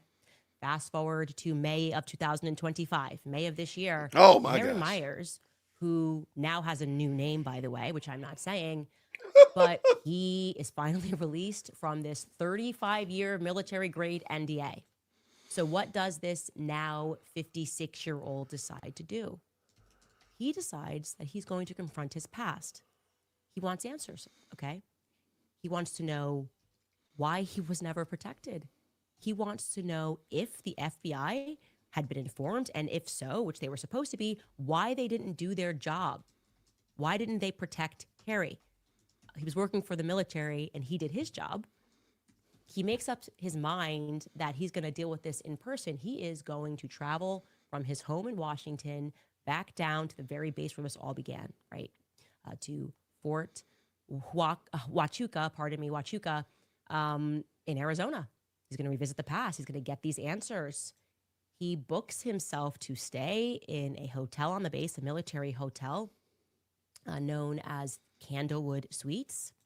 And I guarantee you, this chick is about to say the Egyptians walked with their camels and their sandals.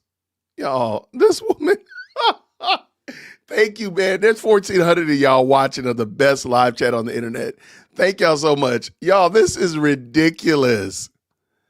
How is this not a movie script that she's reading? Come on, y'all. Better Call Saul, Queen of the South. Come on. this is on the evening of September 8th.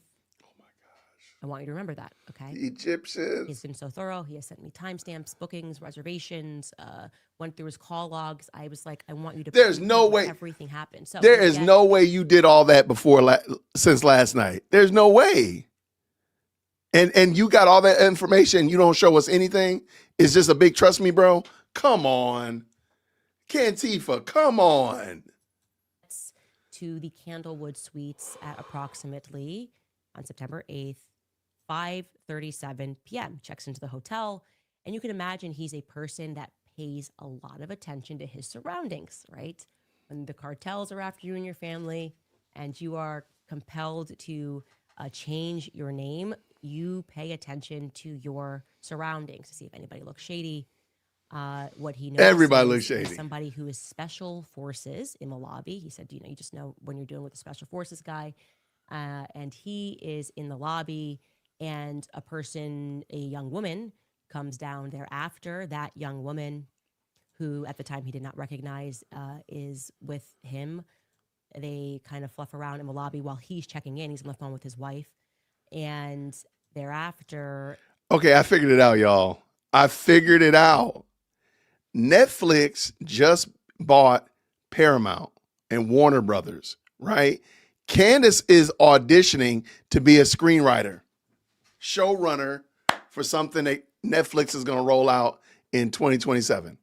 That's it. That's what she's doing. I figured it out, y'all. I done cracked the code. This is it. She's premiering her wild television show.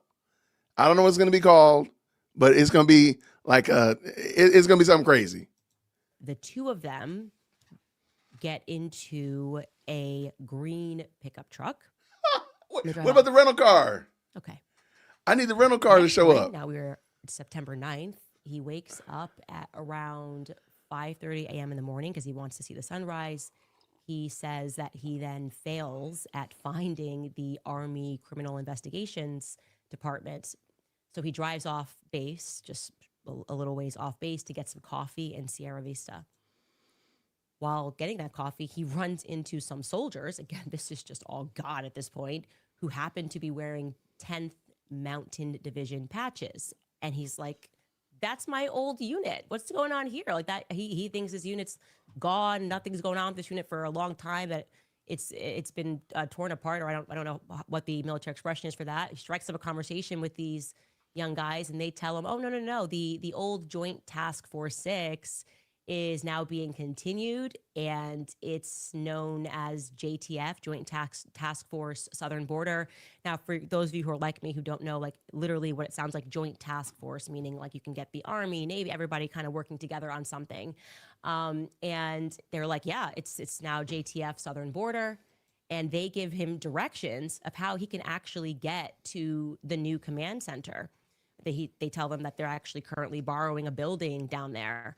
And he tells me that there would have been no other way he would have discovered where it was. So his intention was to go to Army CID. Now he's like, wow, I can go directly to the actual JTF 6, which is now being continued, and get some answers. What luck. It is now around 7:37 a.m. when he enters the new or temporary JTF headquarters. And he sees two guys, and he's pretty impressed. He's like, whoa, these are, again, military term, E4, E5s. He told me that means that they're lieutenant colonels, and they are the ones that are checking him in. He happens to walk in at the exact time that they are concluding a meeting, and he is kind of even more impressed because he sees about 12 lieutenant colonels. He tells me, you do not see that many people, that many E4s, E5s, E6s. Please, military guys, forgive me for me not knowing what the proper vernacular. But he just goes, well, what's going on? He's like, you don't see this unless you're at the Pentagon or you're at the White House. You just don't see this many high up the food chain lieutenant colonels. He's going, man, this is a pretty important meeting.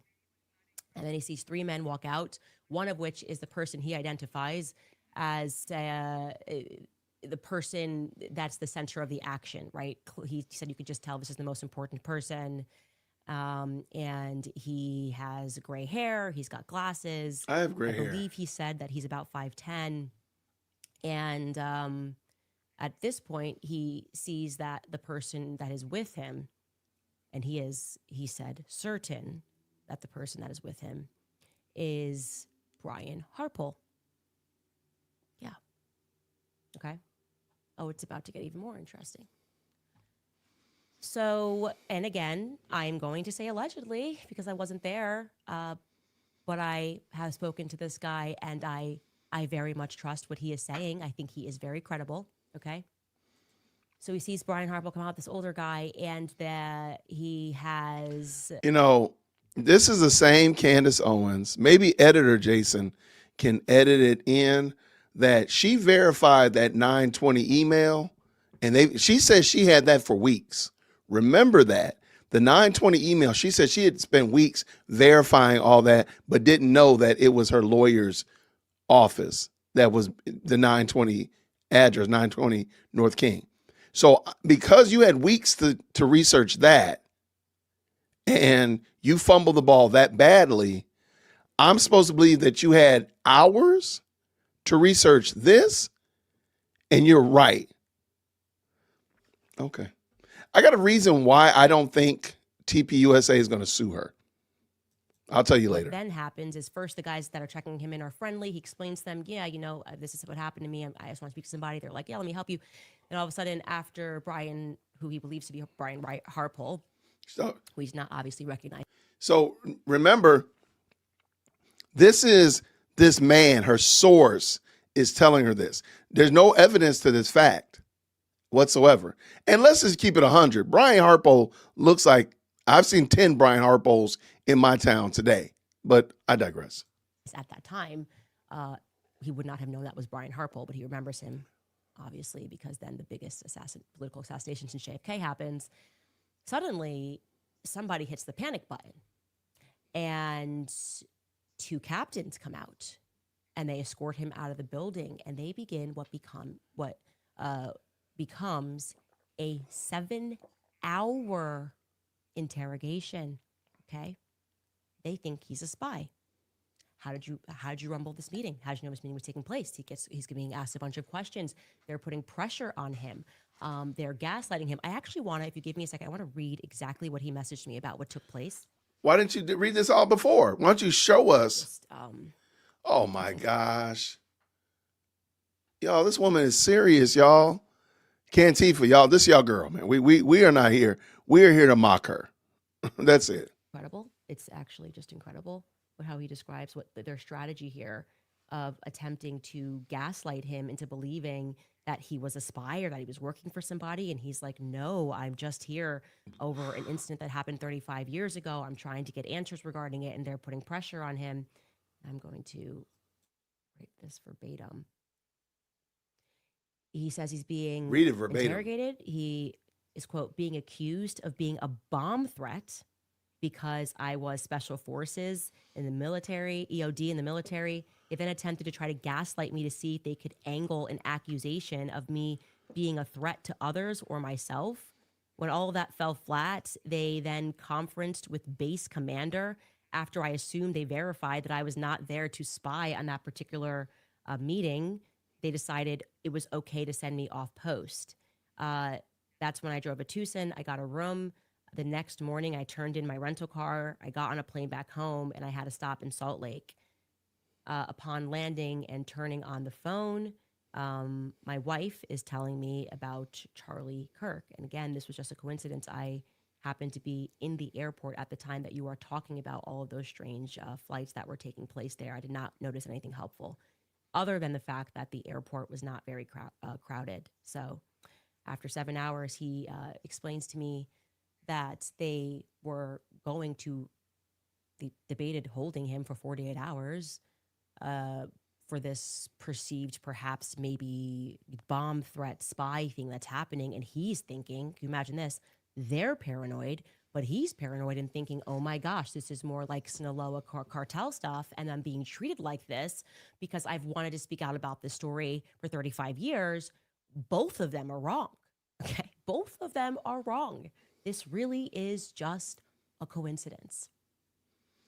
And adding to Isn't it funny that Candace can now determine when something is a coincidence?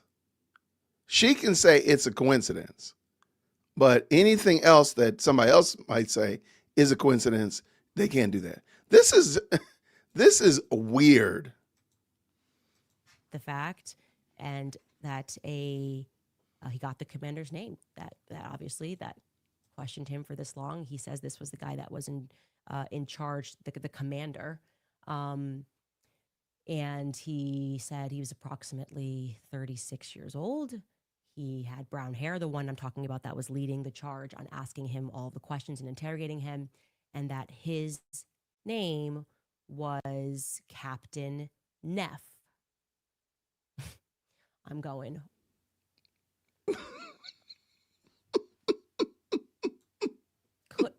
Now, I have the same question that you have because I don't. I don't have any questions because I'm not insane. Y'all,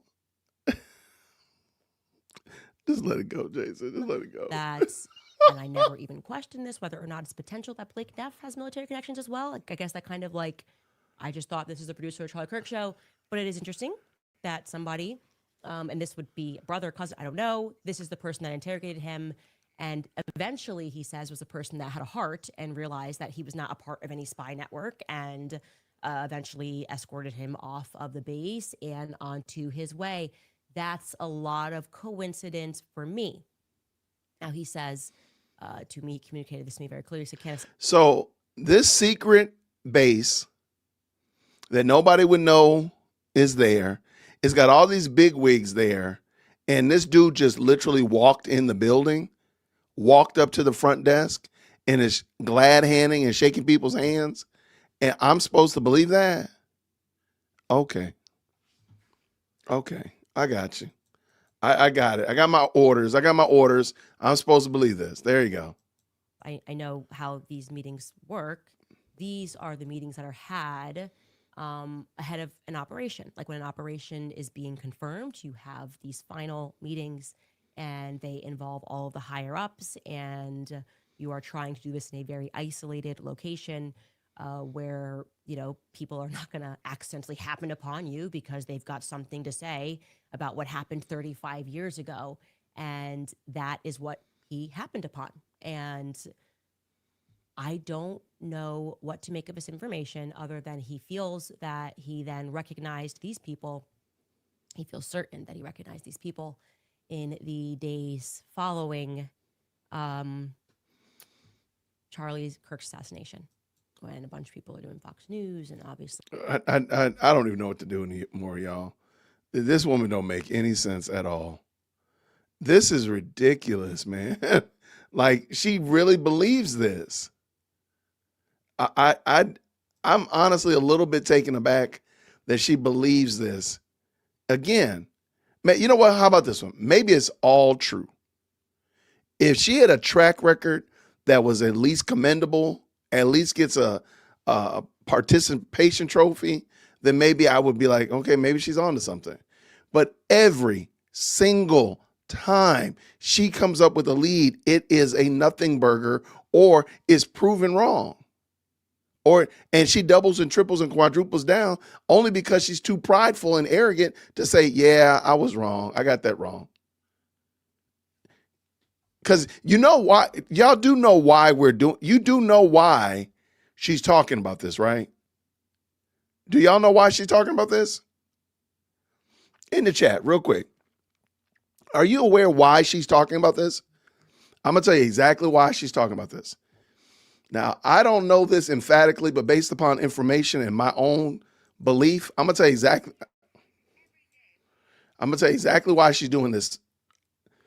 Well, yeah, she's evil. There's definitely no question there. No argument, no lie whatsoever. I'm going to tell you exactly why I believe she's doing this. And again, it's based upon my information and belief. All questions are valid. That's how Candace treats it. So if I have a question about something, then it is a valid question, no matter what. So I believe the reason she is doing this, let me pull the video up. I believe the reason she's doing this is very simple. It's right in front of us. Now, sadly, today, I did not wear my proper uniform, but I'll bring it up nonetheless. This is why I believe she's doing this. Real quick, bada boom, bada bing. Y'all remember this video?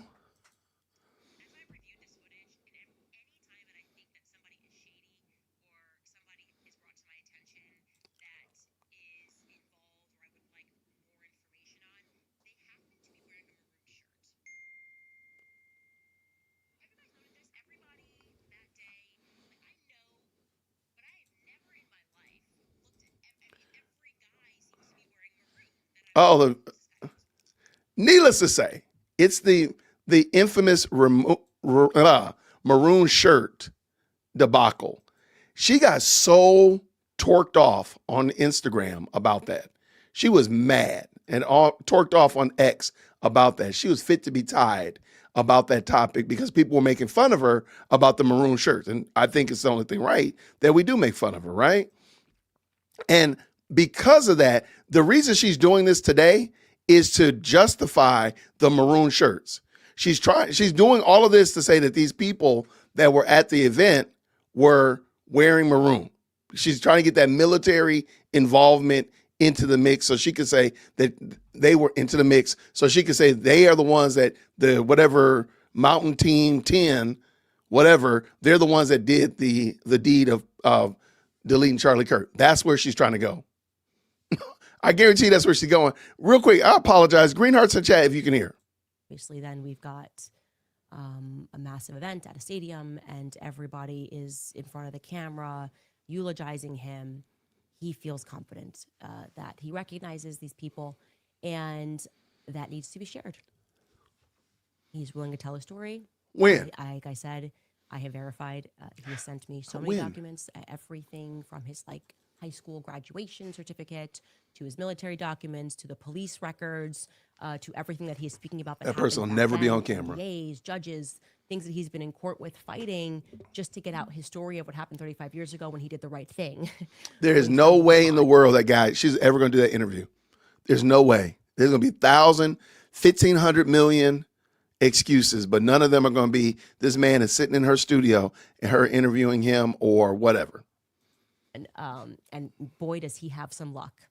Boy, does he have some luck that he goes from one government conspiracy to what he now believes he stumbled upon, which would be another government conspiracy. Okay. He said that this commander, Neff, by the way, was the commander of force protection. Best he could tell, he did not get the first name. He did get an incident number, which I should have had prepared for you, but I can find it. Lord knows you could have. In our chat, because he sent me that too. He said there would have been no record for this if they didn't swarm me as if there was a bomb threat, because now, of course, there is an actual incident report, and he believes that this can be FOIA requested. FOIA made a shout out. Report number, if you will bear with me, I'm going to read that to you all. You know what else could be FOIA, Candace? Proof that you told your local law enforcement about your alleged attack on your life. That could be FOIA as well. Really the whole world to investigate. It is 8611. Why are you doing this? 2025 MPC 446. Why are you doing that? Report number that was given to him by this Captain Commander Neff. And like I said, he has given me I could have just put up documents upon documents, certifying that he was there, certifying that this happened, whether or not his descriptions and whether or not the people that he thinks he actually saw at this base, I don't know. What I will say is that something that I could easily have done was to see whether or not I asked him, did you see Dan Flood? No. Well, that checks out because Dan Flood was with Charlie in Korea. And I am wondering about that. Like, why would you want to go to Japan a day before you have a college campus event, right? You have Charlie on the 5th and on the 6th of September. He is in Korea doing an event. That's interesting. You know what? Why didn't she go ahead and get the report and share it? Why are you reading out the report number and telling people to ask for it and FOIA request it? Why aren't you just showing it, Candace? This woman is insufferable. Bless her heart. Like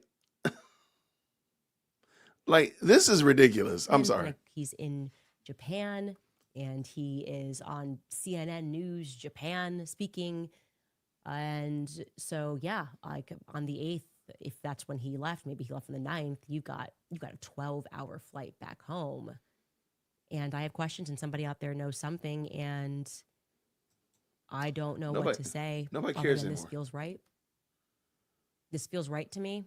This feels to me, as we were speaking about yesterday, about global trafficking and cartels and the government involved in this somehow and implicated in this somehow in ways that we don't quite understand, but that we know involves the highest possible levels of corruption, that this feels right. And like I said, he is not hiding. He is done hiding. He has been silenced for 35 years running from his life and being gaslit about that. And If he's not hiding, then he should be on your show right now, because you've already done all your research. He would be on your show right now. I would think that would, if you're saying he's not hiding, then he should be willing to corroborate what you just said, what you spent better part of 20 minutes to read. the same way that I am being gaslit about that, I have a very terrifying update for you regarding people that have been trying to assassinate me. And speaking to him was... Did he meet the I Gandhari? guess like emotionally qualifying, because exactly what he's been going through, I've been going through. He didn't have the platform to be able to get his name out. And I said to him, like, do you want to come out? And he said, yeah, I've been silent for 35 years. Let's go. He said, I watch your stuff and I can't believe that you got this email. And I said to him, the chances of me seeing this were basically slim to none. And it was the first email that was in my box, and I just called you. And I feel God moving in that. And despite just the utterly demonic and satanic action and the level of collusion that had to take place for 9/10 to happen, I do also know, as I have always known spiritually, that they wouldn't get away with it.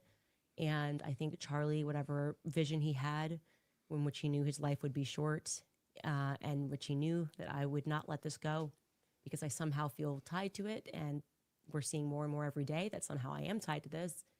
I think that this is God operating. I really do. I think, bless this man. Thank you so much for your service to this country. I know that he said he would love to meet Ian Carroll, and I guess he's watching his stuff, and I will obviously make that happen and much more in the coming days. I don't expect the feds to reach out. I don't expect them to be interested in this angle or this potential meeting. Because you're literally just sitting here telling a story. You've not given any proof or evidence for people to say, oh, wait, yeah, this is kind of serious. Like, give us some evidence. There's nothing concrete. This is just smoke and mirrors. And I think they probably already knew about.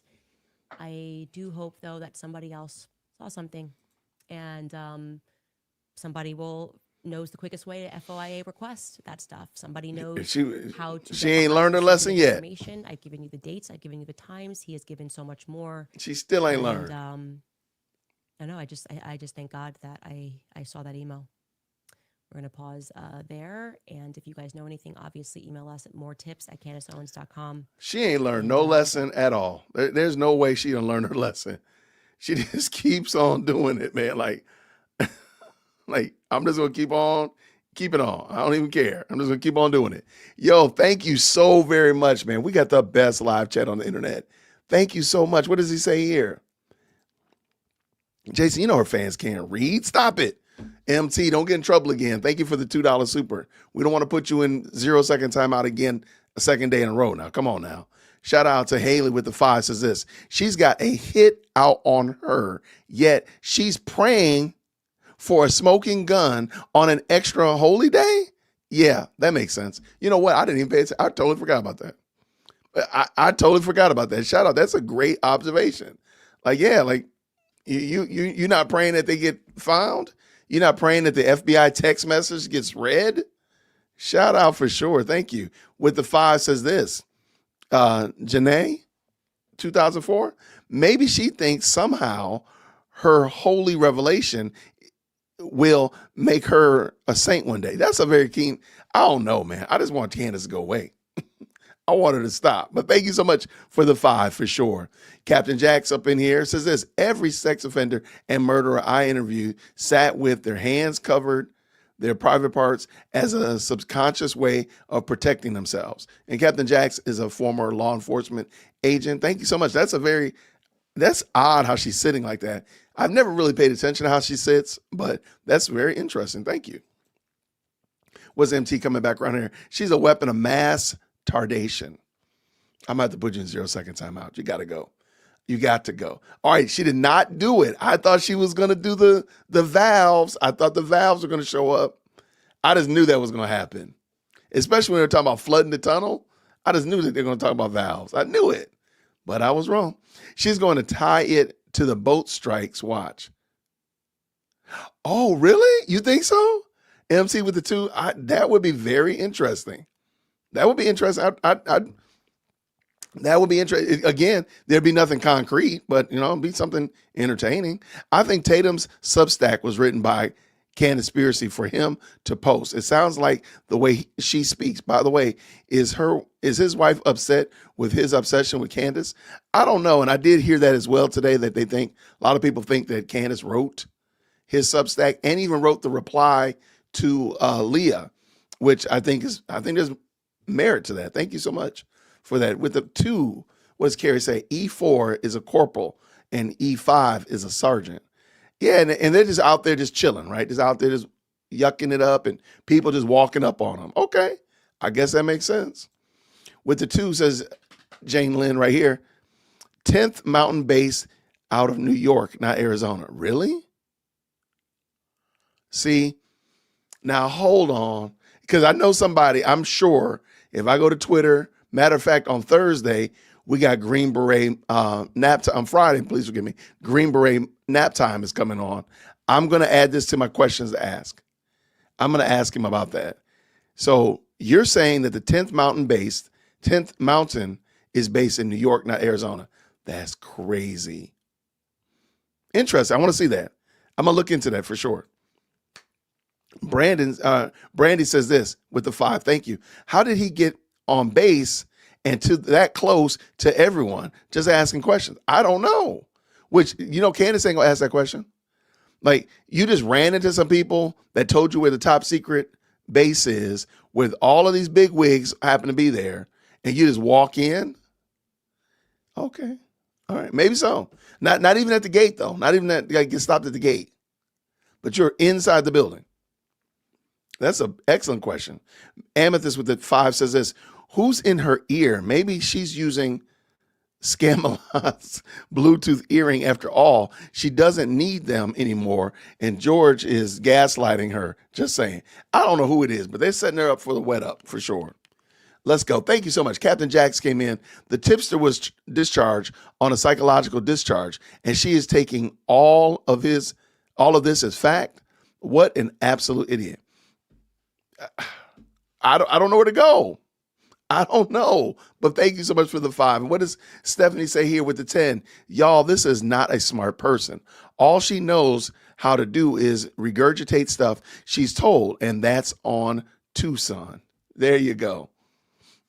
Yeah, Tucson. Why did she say that? It's called Tucson. And Survivor with the 10, you are a traitor. You have told our military in the past to defy orders, which is a good point. Thank you. I forgot about that. I hope Trump looks at you as a reprobate that you are. How dare you defy the United States of America? Thank you so much for the 10. I'm right there with you. You make a great point. Totally forgot about that. Man, great. And you have betrayed our country and our president. No mercy for you because you know what you're doing. No receipts yet. There's not going to be any. That's the thing. We're not going to get any receipts. Thank you for that very kind 10 as well. Ruben coming up in here. And E4 and the E5 are not higher ups. E stands for enlisted. Lieutenant Colonel, like she's talking about, are officers, a.k.a. 05s. Okay, I might have to go back and listen to what she said. So she was saying, so what is an E4 and an E5? What are they? They're just enlisted? Do they have any kind of rank, Master Chief or something? Shout out to Halo. Okay.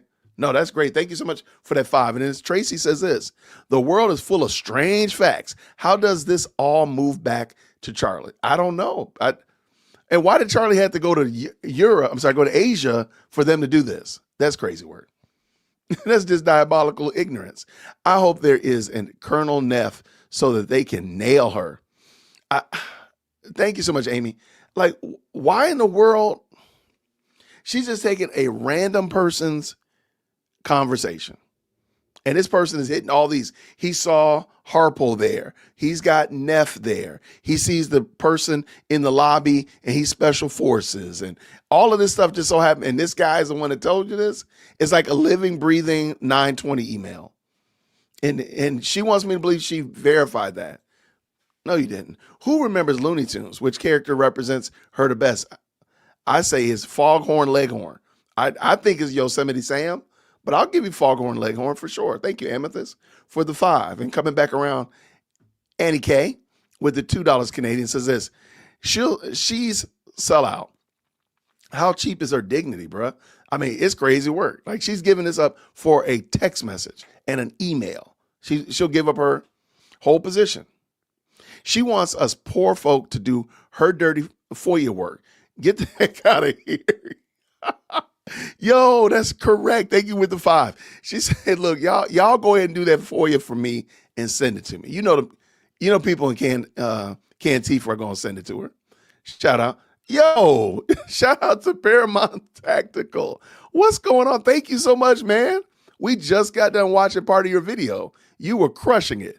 We need to make this happen. Thank you for the $50 super for sure. And by the way, I appreciate what you're doing. We're going to try to come by there at 8 o'clock tonight. Thank you so much. Y'all put Paramount in the chat. Absolutely. And mods, can you please make sure his link is in the chat for everybody to see as well? What do we have here? Rich says this. Maybe she can get at Epstein files and solve them.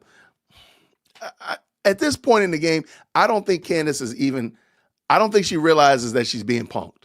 I'm going to say it again. That tip line is her biggest op.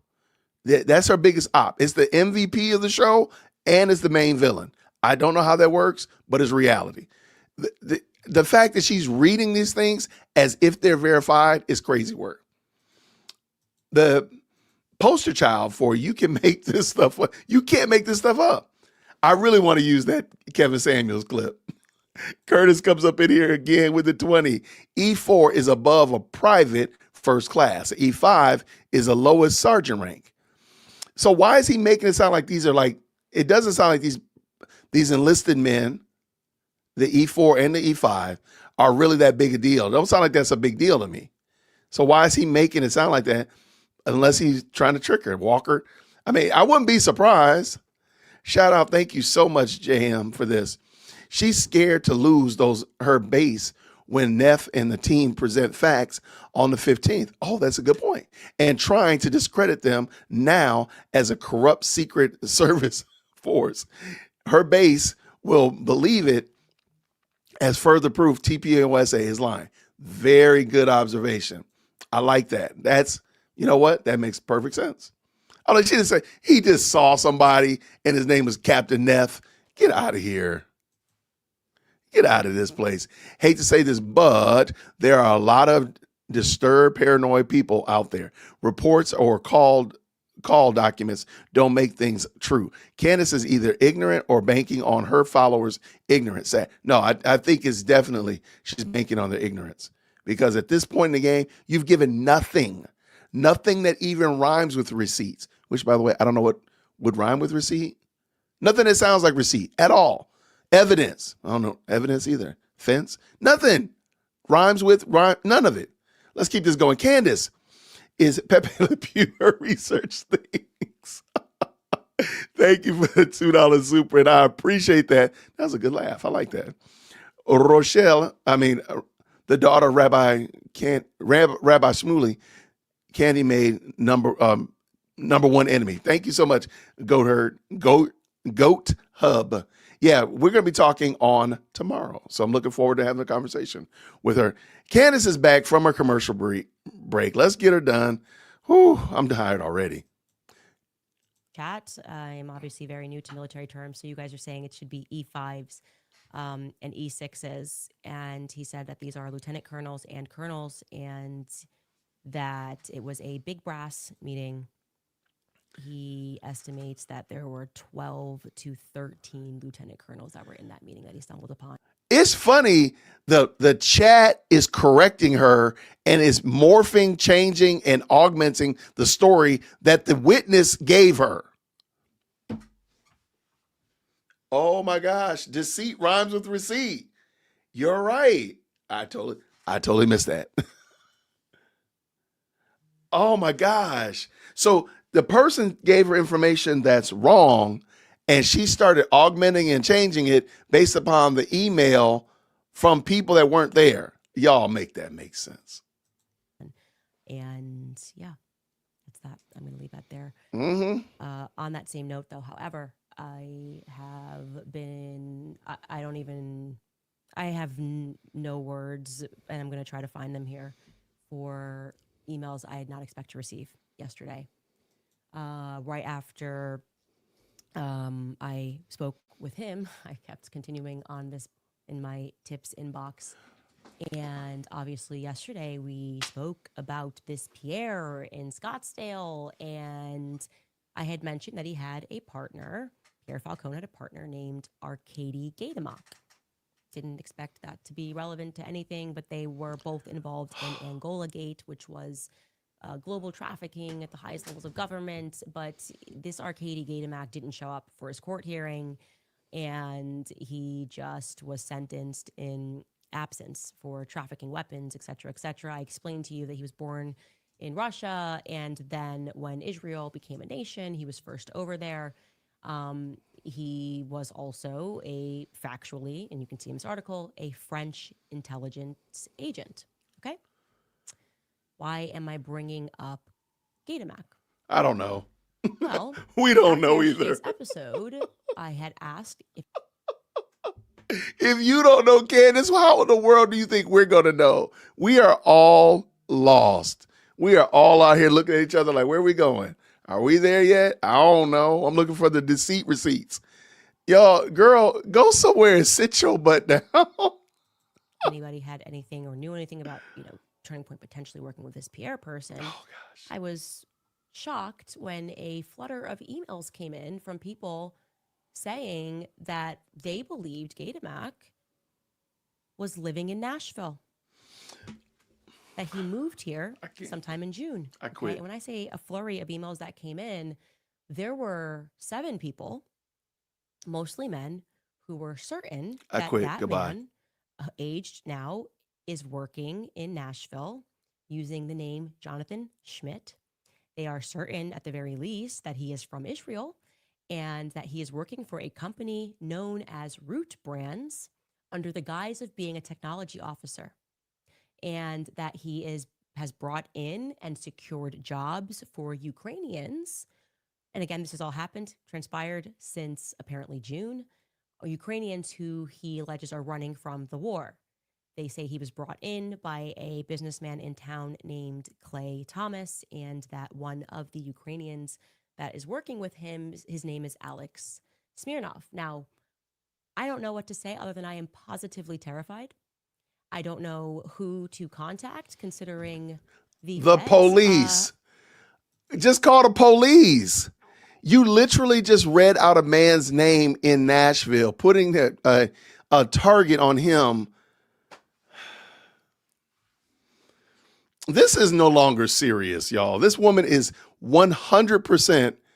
I know some people like to say like 1,000%, 1,000,000,000%. I don't know. But this is multiversal percent insane. Like, you're just reading out people's names. Good gracious. Well, how does she not think she's going to get sued for this? I've been telling them that there's an assassination attempt in coordination. I have said Israel, I have said France, and now I have dealt with, I have these emails, more credible information. And if it's incorrect, I'm happy to correct it. I reached out to Clay Thomas. I have reached out to Root Brands, and I have requested more information about this Russian Israeli employee who is using the name Jonathan Schmidt and bringing in Ukrainians. And so instead, what I'm going to do is I'm going to publicize this information in the hope that if you are a Tennessean and you live in Franklin and you live in Nashville and you are familiar with Root Brands and you have seen this man, and Skylar, I don't know if we have an aged photo of him, but we should try to find one. Please, first off, you should probably contact the authorities. Why don't you do it? I certainly will be doing that. I think my husband has already done that. I told him to do that this morning. I have definitively run that to the only office that has responded, and I think taken my threat, or has wanted to respond, I should say, to a threat that I've been saying about the French intelligence agencies working with Israel. And that is Tulsi Gabbard's office. I am doing everything that I can, but I am telling you that this is very scary. And if you are in Tennessee, anything If you know this Jonathan Schmidt and you've seen him around town, Where's the you're a real proof? estate agent. They said he was shopping for a home in the Brentwood area. If you have seen this individual anywhere in Nashville, Wow. for the love of God, please send us an email, moretips@CandaceOwens.com. And I am encouraging you to contact your authorities if you are hearing any sob stories from anyone Wow. about how they're coming in from Ukraine and that they're fleeing the war, okay? I think you should contact the authorities immediately. We don't need to have a presence of Ukrainians that are quote unquote fleeing the war in Tennessee. And, you know, I trust the Tennesseans to get this done and to pay attention. And I want to Yo. say this, by the way, everywhere. Okay, I gotta stop. Y'all, I gotta stop. Wow. She done doxed a whole people group.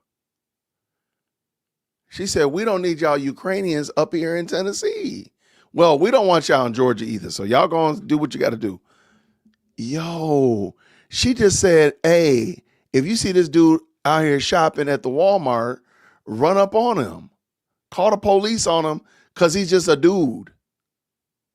He's just a dude. Now, granted, she has not shown y'all that she has even filed with the police. She tells you to call the police if you see this man at the doggone Starbucks ordering his triple fat latte with extra whip. If you see him there, call the police, but I ain't even called the police yet. Wow. How does she not get sued is going to be, it is a thing of wonder. I'm like, how is this even possible? I don't even understand. I might actually have to go ahead and I might have to just rage quit this one. I know I told you I wasn't going to do it no more. But I'm going to have to just rage quit it. Deceit rhymes with receipt. It fits her character. Yo, that's, wow. Yo, I'm not even trying to be funny. I really am like, wow, you just put all this man's business out here. His name is John Jacob Jingleheimer Schmidt. Like, you don't know this. And being the fact that you have such a horrible track record, my gosh, you're putting, this is crazy. This is madness. I'm gonna finish. I'm not gonna rage quit. I'm not gonna rage quit. We're gonna finish this, y'all. We're gonna finish this. I just can't believe this. I'm like, I cannot believe what I'm looking at. I've heard there's a major influx of Ukrainians, quote unquote, fleeing that are building up in Washington. That is something to be worried about, you guys. That is something to be very concerned about, okay? Because it is during wars where the most dangerous people are allowed into other countries under the guise of being refugees. That is how they take over other countries. And you need to keep your eyes and your ears peeled for how these Ukrainian, quote unquote, refugees are organizing. I don't think there's a reason for any. And shout out to the fact, I know people have brought this up, like, wow. She says nothing about the Muslim Islamification of Michigan or the infiltration of Minnesota. Or, I mean, that's a true happening. It's not any weird tip lines or anything like that. It's a real happening. But she can't say anything about what's going on in New York, but she can come up with this weird crafted story. Wow, I've never prayed that God would sue somebody, that would send people to sue her as much as I'm praying now. Wow, this is amazing. I don't know how does she do this on a daily basis? Israeli intelligence and French intelligence officers to be here in Nashville. So again, if you know something, please email us, moretips@CandaceOwens.com. If you work for the local FBI department, you should have been hearing from us. But if you would like to directly contact us, please email us. We will be looking out. And like I said, Root Brands apparently is who has hired this individual under the guise of working under a technology officer. He's supposed to be a billionaire, so why would he be working at all if this is the correct individual? See, that's what I'm saying. You don't know that. Named Jonathan Schmidt. That poor schmuck is trying to take care of his family. That poor dude is trying to take care. Yo. Because that name is not really that, it's not like John Jacob Jingleheimer Schmidt, right? I mean, that name could be kind of common. I wouldn't be surprised if there was 3, maybe even 5 of those names in Tennessee in that area. I would not be surprised. And she said Franklin as well as Nashville, so there's probably more. And these poor schmucks are out here just trying to work. Dude over here working at doggone Quick Trip. This dude over here trying to go to school, and they got this name, and now they got your bozos attacking them. Wow. Y'all, this is amazing. Israeli who should be living in Tel Aviv. And I do not believe he's legally allowed to be in this country. So at the very least, perhaps also if you're watching this and you are an ICE agent or a Border Patrol agent, please get involved. I will have more for you hopefully in the coming days. Of course. This is very scary, very scary. And I was always telling the truth about the coordination of an assassination attempt, which involved Israel and French intelligence agencies. But you never showed us anything. You're literally just saying it. There's no evidence. On that note, I am looking up at the sky, obviously taking a lot of personal risk to get out the truth to you guys pertaining to what is happening to Charlie Kirk. One of the easiest things in the world is to be a critic of Candace Owens and a part of the people who do not have the courage to prod this federal narrative. Among those, of course, being Tim Pool, who has now dedicated hours and now is trying to signal to the public that I don't have security, which is untrue, but he is trying to get me harmed. I don't know what I've ever done to Tim Pool to deserve that at all, but Tim Pool has had some very choice words for me. Yeah, Tim Pool gave her that work. Hey, real quick, I do apologize, y'all. I need y'all to just please be gracious to me. I did not see Paramount I did not see this. I'm so sorry, brother. Paramount Tactical said, look, I sent you an invite to tonight's live stream. Yes, and I will be there. So we will be ending the stream shortly and we'll be hopping on with him tonight. Yes, thank you so much. I did not see that. I apologize. Thank you to the mods who have been texting me. You say I ain't got my glasses on. Y'all be merciful to your boy. And plus, this woman's she's stressing me out, man. She making my eyelids tired. Which were trending last night on X. And I would like to share that to you because he thinks it's an act of bravery to attack me in this moment. So take a listen to Tim Pool. Candace Owens is a f***ing evil scumbag. She is a degenerate. She is burning everything down. And she's gloating and smiling while she does it. And you know what you told me? She has no security. She doesn't deal with the shit we have to deal with. She's a piece of shit. She's making everyone else suffer. And all of these conservatives out there that send me these messages have no balls to call her out. More and more people have started doing it. They send me these messages. Good for you, Tim. Good for you, Tim. I wasn't the first person to do it. I'm not going to take credit for that. But don't DM me like I did something for you as you cower, scared that she'll put you on her thumbnail and claim you benefited from Charlie Kirk's assassination, which he's doing to me right now. Yeah, that was the... I'm done with these people. She has security, just not on the level of you. Oh, yeah, the one fat guy you mentioned with no wall and no barrier in a suburban neighborhood with neighbors. She doesn't give two no one's out for her. She's lying about all of this. You told me you went to her house and she's got a 4-foot wall and one fat guy, and she doesn't give a about her security. Meanwhile, I get bullets fired at my property and I have to go live in the middle of nowhere. And I got strangers coming up to my house in Maryland, breaking in. I got people showing up and beating up the residents who try to live there. How the am I even supposed to sell this property?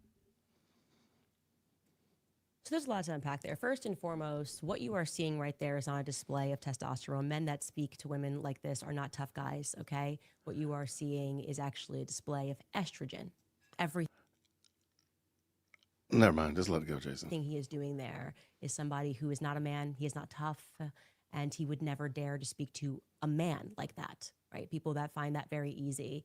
Secondly, Tim Pool doesn't even have the intellect to understand that we put him in the thumbnail because he accused me in a full episode with Milo Yiannopoulos, which we showed and contextualized, of being someone who benefited from Charlie Kirk's assassination. So he thinks he's being accused. No, you accused me of that in like a actually, I think it was 2-hour episode with Milo Yiannopoulos, in which Milo defended me and explained that I am not to blame for the lame excuses that the feds have given us regarding Charlie Kirk's assassination. And that if we do need to have some spiritual searching in terms of what the Republican Party has become, that the time for that is now. Okay. So this little, and I really like, he's a small person for this, a very small person who is also theatrical, Timothy Smollett, who pretends every year like people are trying to kill him. He's a chronic fence sitter, okay? Pretending like he is braving the wilderness for being what? The 110,000th person who's making a video about Candace Owens in the wake of Charlie Kirk's assassination. He thinks he's pioneering that. Are you out of your mind? It's only the safest thing you can do. What's next? Is he going to make a video and call Kanye West anti-Semitic? Like that's what he's pioneering right now. Oh my gosh, so original. Like, is he going to call Donald Trump evil in 2016? This is the storm that he's braving, is jumping on the side of what everyone else is doing. He is a fundamentally weak man for what he did there. He should apologize. He won't. I don't care what happens to his platform. He's now essentially trying out, because he's under financial pressure. He's trying out for a Zionist to pay him, and they will. Wow. They'll cut him a check. And I hope it happens for you, Tim. I hope it makes you happy. But to do that to someone who has never done anything to you other than disagree with you about the Charlie Kirk narrative, I have not focused my content on you. And anytime your name has come up, it has been because you have explicitly been attacking me. You are a coward. You are less than a man. Okay? You are behaving, your type right there is like a person who's having financial issues and yet decides to go out and put 100K on a poker game. And when he loses and is a further 100K in the hole, comes back home and beats his wife and kids and thinks he's a tough guy. That's how you're acting right now. Wow. I'm not your wife. I'm not your kids. Get your affairs in order and stop blaming me, because I'm actually traversing down the path that hasn't been traveled by standing up and saying that something corrupt happened and Charlie Kirk was assassinated. And I don't care about your midterms. Okay. I don't care about your next year midterms and whether or not the Republican Party is united. Okay. Because I don't want to stand next to people that would cover up Charlie Kirk's assassination. I hope that I have made my point perfectly clear. We'll be back after a message from some of our sponsors. Y'all, I don't. Right, you guys, I'm really trying my best, y'all. This one, I don't know how. I do believe that she's spiraling, and I do believe that each started last Monday. Each episode has gotten worse.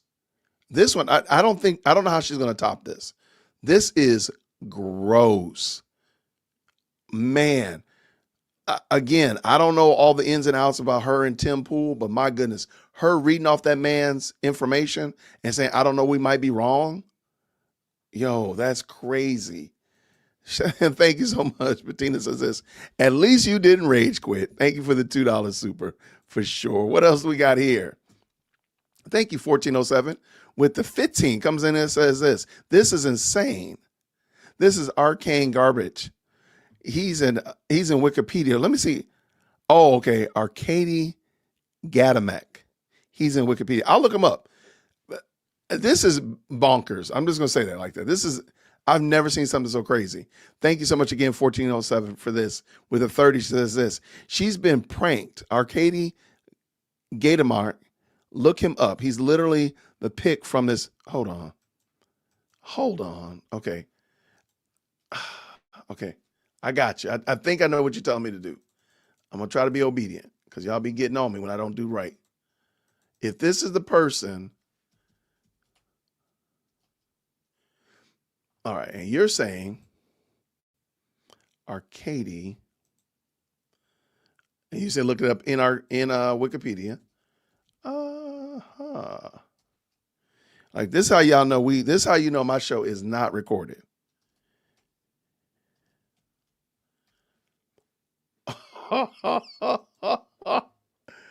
Okay.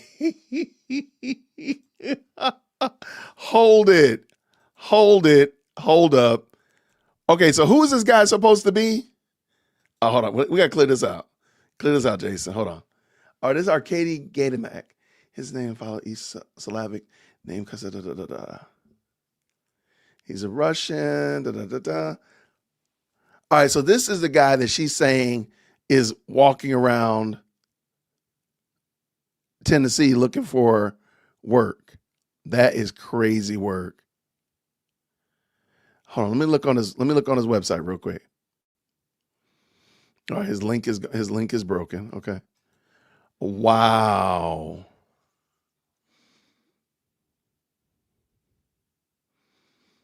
I don't see. I'm trying to see. Just trying to scan through, see if he says anything about living in the United States.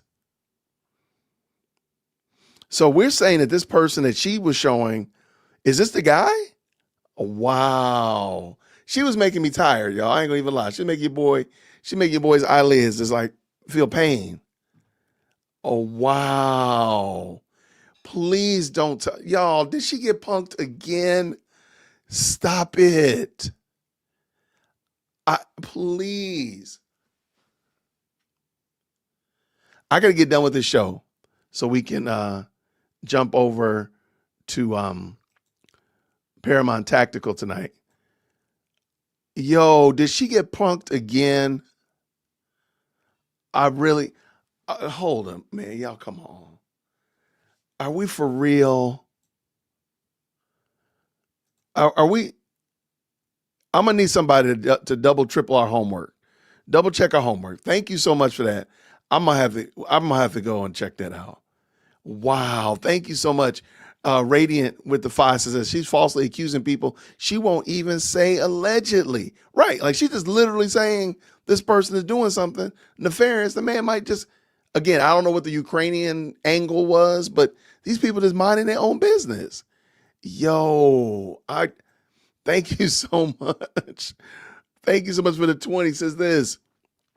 She wanted to be a big player in politics. She hitched her wagon to Charlie Starr, then got kicked out of everything, no lie detected there, locked out of Charlie's life, and ignored by Trump admin. She's burning everything down to prove her influence. Man, that's a keen observation. You right on the money. All right, thank you so much for that. Let's see. Woo, this is a good one. Brian Harpo. You know what? I did forget that. Brian Harpo was in Asia because he was telling a story about how he was eating sushi with Charlie Kirk. That is a lie that she told. He was in Asia, not in wherever this guy was with the secret mountain team. I cannot wait to get on Twitter tonight.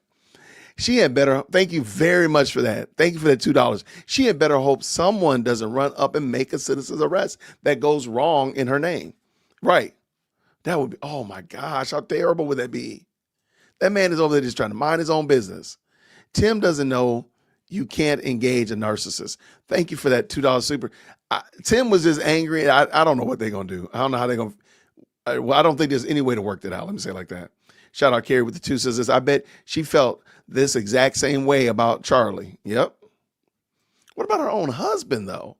Thank you so much for the 2 as well. You don't want to stand next to her either. Right. Nobody wants to stand next to you. You are not that important, baby. Amy says this with the 10. Commander Neff is a satanic character in 3 movies of The Omen. Don't you please stop.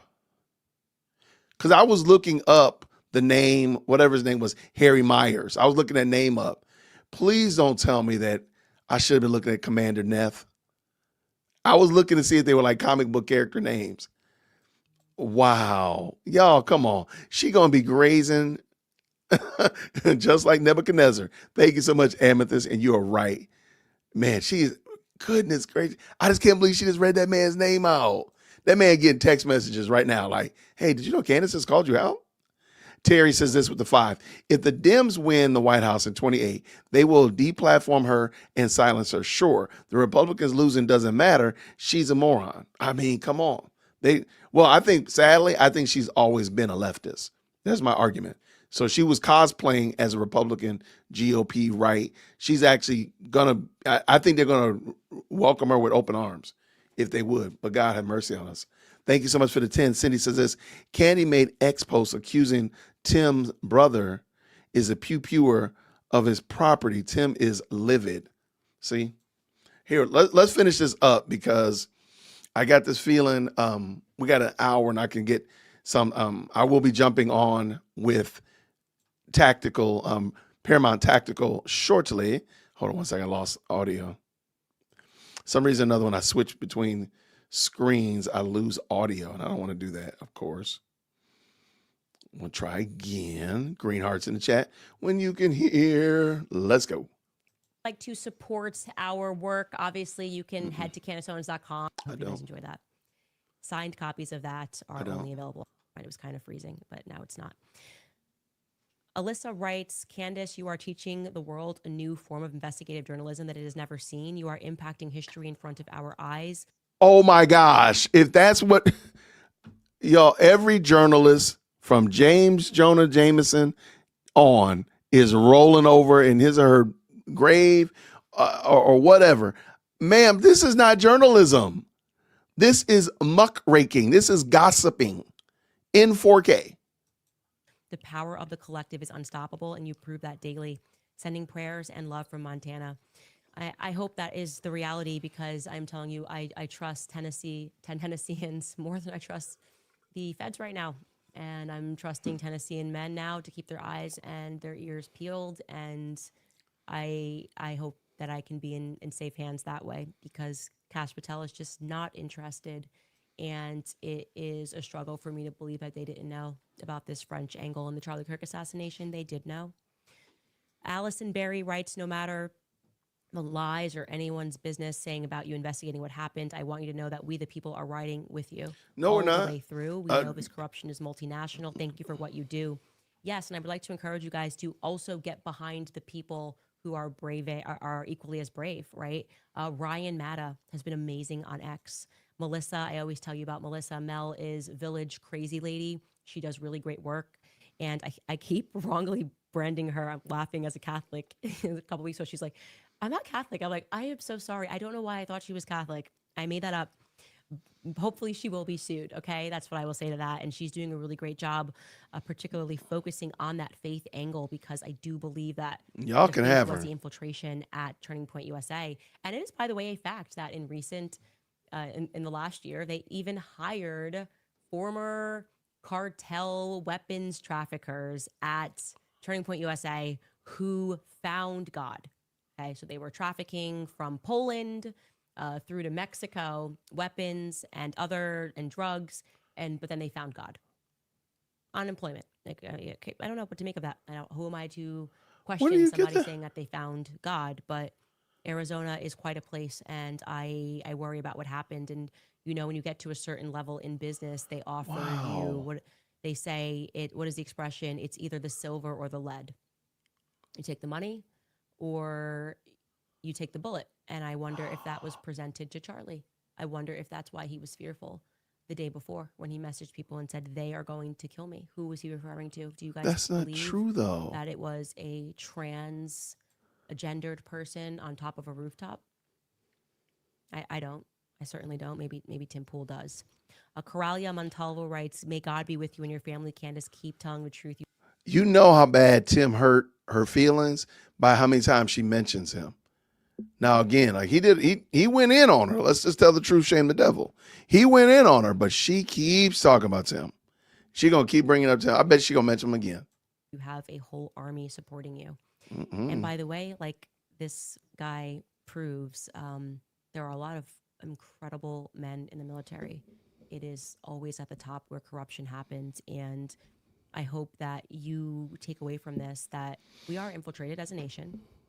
We have gangs that are controlling a lot, and that we need to make our community smaller. We need to know who people are in our communities. We need to sense that stranger danger, maybe not be so entertained by a foreign accent and wondering more. You know, we need to become our own little CIA units or DCIA units in our own communities and share information. Yeah, I hope paranoid wackadoodles here, because we certainly cannot trust the government to take care of us if they didn't take care of Charlie Kirk. And maybe that's it. Maybe people are terrified. Maybe that's what they've known all along, is that the cartels could have been involved in this. And Cartels are catching strays. that might be it. How the I don't know, it cartels might be catching it. I'm strays just now? following the facts. Amanda Marias writes, "We love you, lady. I'm so sorry you're going through this. You have a whole..." Oh, I just read that. I'm sorry. Gracie Lou writes, "There is no TPUSA without Charlie. I've never seen such a group of disingenuous groups. The likes of Andrew, Blake, Mikey, Tyler, etc. It's heartbreaking on top of heartbreak. Merry Christmas to you and your family. Continued prayers for you and yours." Thank you so much. Mary Yvette writes, "Candace Security Fund." You know what? I actually said to my husband, like, we need to actually build our own security. We do, from the ground up. Like, we just need to build our own security and know who these people are and know everyone. And because this Look how Brian she Hartwell talks. thing is giving me a chill, and this Dan Flood stuff is giving me a chill. And maybe we will actually accept that offer and start a fund in the coming days, or, you know, in the coming weeks. I don't know how long it would take to put it together. I will run that to my husband. I actually think that that is a good idea. I think we need to, this thing has really scared me, this French intelligence thing, and the lack of commentary from the White House. This thing is really far reaching. It scared her so much that she went to Tucker Carlson's Christmas party. She went to Dollywood, and she still, as far as we know, has not contacted the authorities about it. They're supposed to watch her live stream and then move accordingly from her live stream, because she's giving you no evidence that she's actually contacted them, sent anything to them to substantiate what she wants them to do.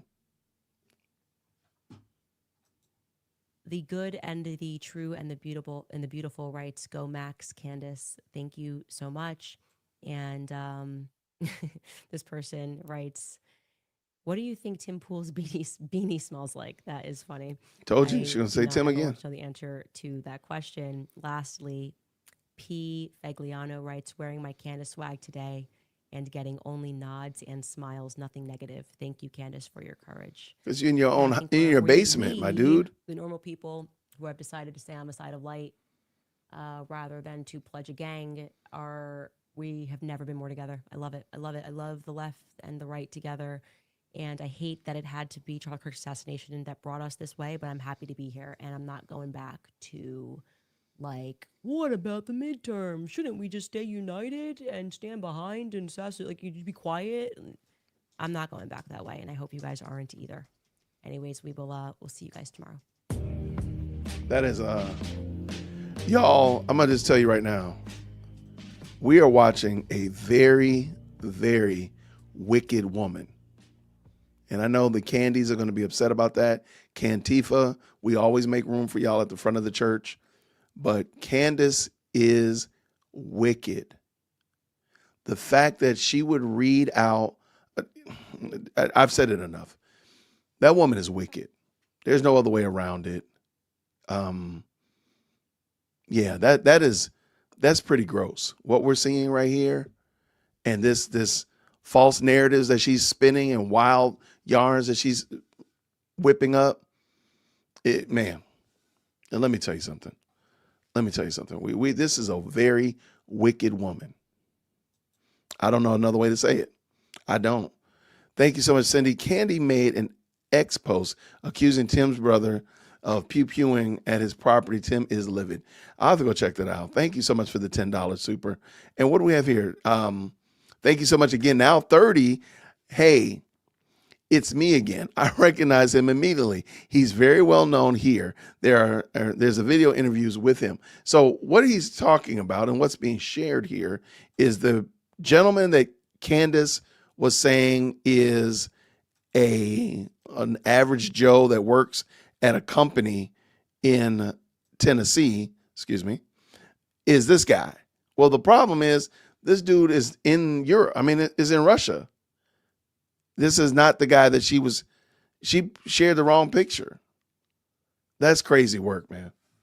That is crazy work. I don't even know what to do. Thank you so much, Grim Princess with the 20.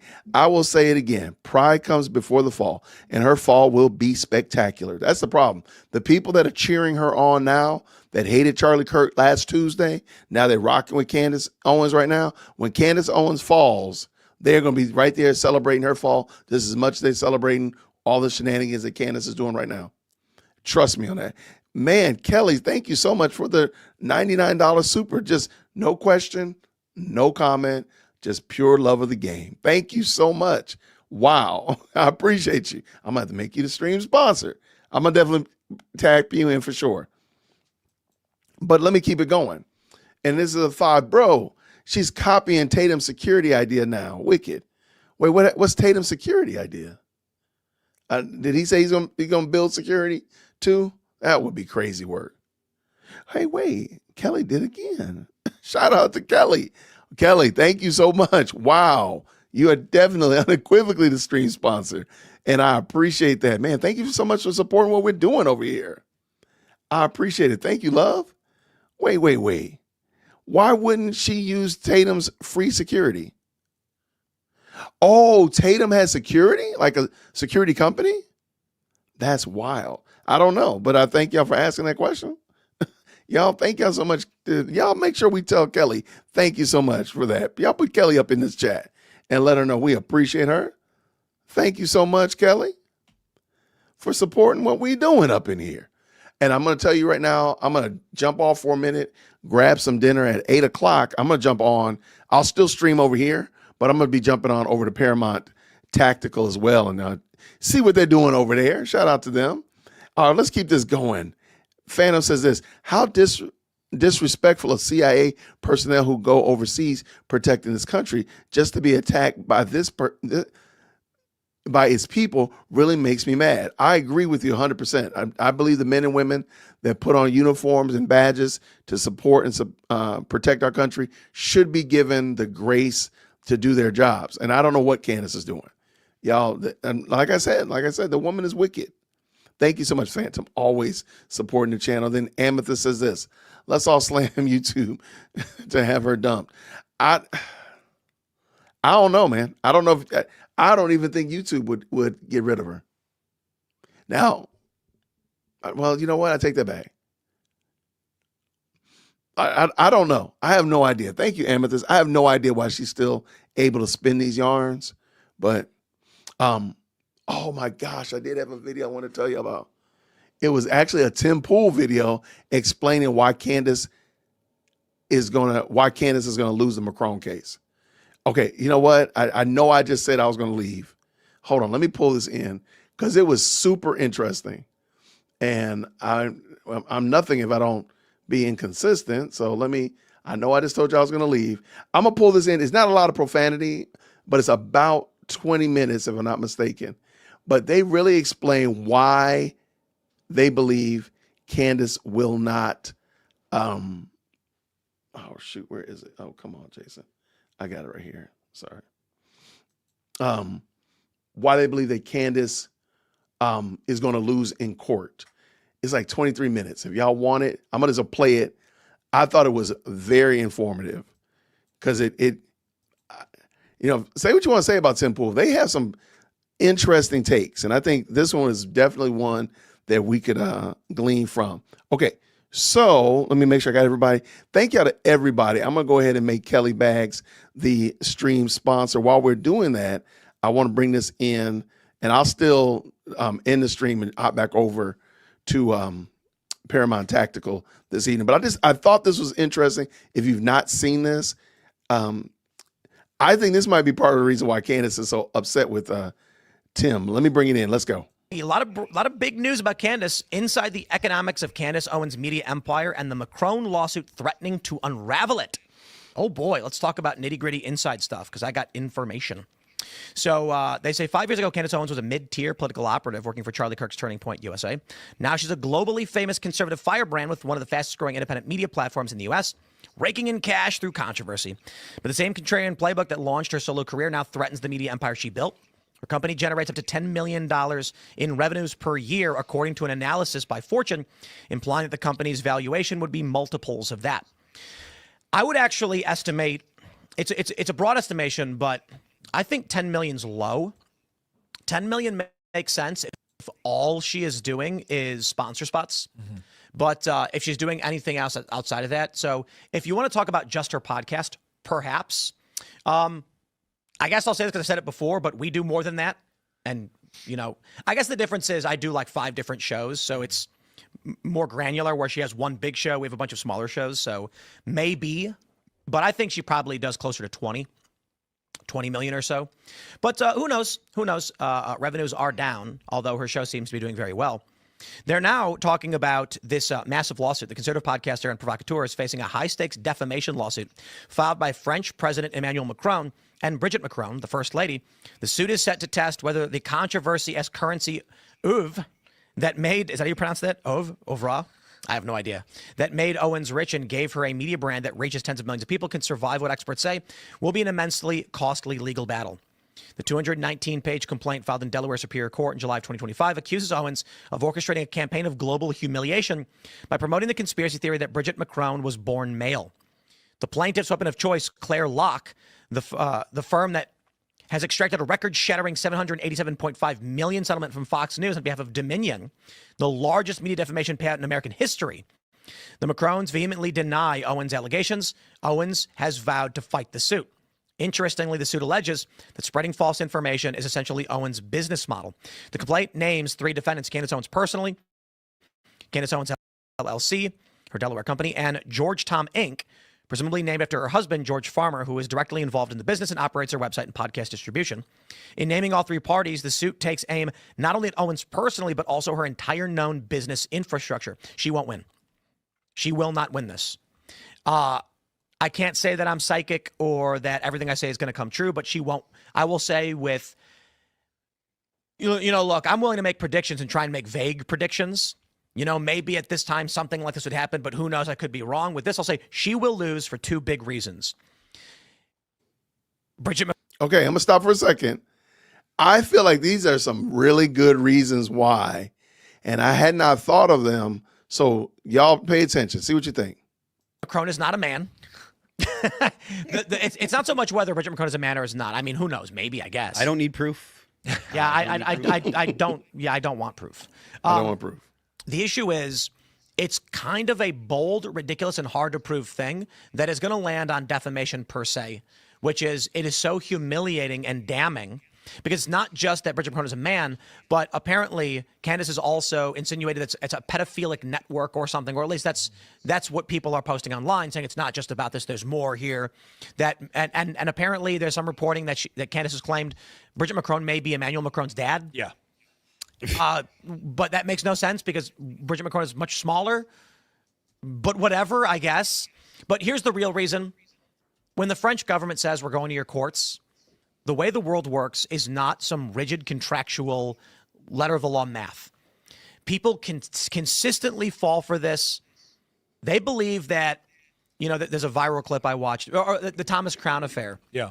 Where Pierce Brosnan signs the contract and then they start busting out laughing like, we got you. And then he gets up and says, now explain to your board why you paid $30 million more than everyone else offered. And they look all shocked. But the thing is, if you ever signed a contract and then as soon as you signed it, the guy started laughing, saying they got you, that contract is not going to be binding. You're not going to go into a court and the judge is going to be like, was there something in the contract you didn't read? And be like, yeah, we absolutely did not agree that I'd sign over power of attorney. The judge is going to be like, okay, contract is out. You it's the stupidest idea. So here's what really matters. When the French government says, we want to stop Candace, I imagine what happens is, Candace has claimed Trump called her and told her maybe you got to back off the story or whatever. Okay. If the Macrons were actually trying to stop Candace, I think the most likely scenario is they call the State Department and they say, this is causing us problems in our country and we don't want these tensions. And the State Department says, what can we do about it? And then all that needs to happen is Emmanuel Macron says, listen, we are telling you to make it stop however you can. And if you don't, there's going to be problems. And France is massive. So it's not like France can control what the United States does. But the U.S. has to negotiate with France, has to cut deals with France, has to work with France and NATO, and they don't want problems. And it's stupid. So likely what I'd imagine happens, the State Department says, file a lawsuit, go through the normal route, and we'll make sure you win. I don't see a reality where Candace goes up against the French government and the U.S. backs her over a NATO ally. So here's the thing here. Candace Owens is clearly an extremely savvy media operator. She is very charismatic. Some people would even say she's easy on the eyes. She is also a good DEI commentator for right-wingers to put on this sort of pedestal. And, you know, it's really unfortunate that she's really willing to peddle bullshit and rumors and spin up fake narratives to try to get clicks. It's clear to me that she has an axe to grind. I don't think this is just ignorance. I think what she knows, she knows that she's spreading stuff that is BS, but she believes. Here, real quick, before he goes any further, what do y'all think about Tim's theory that the U.S. government is going to just like, we'll sacrifice her? What do y'all think? Is that crazy town? Is that crazy work? What do y'all think? Let me see what y'all been saying.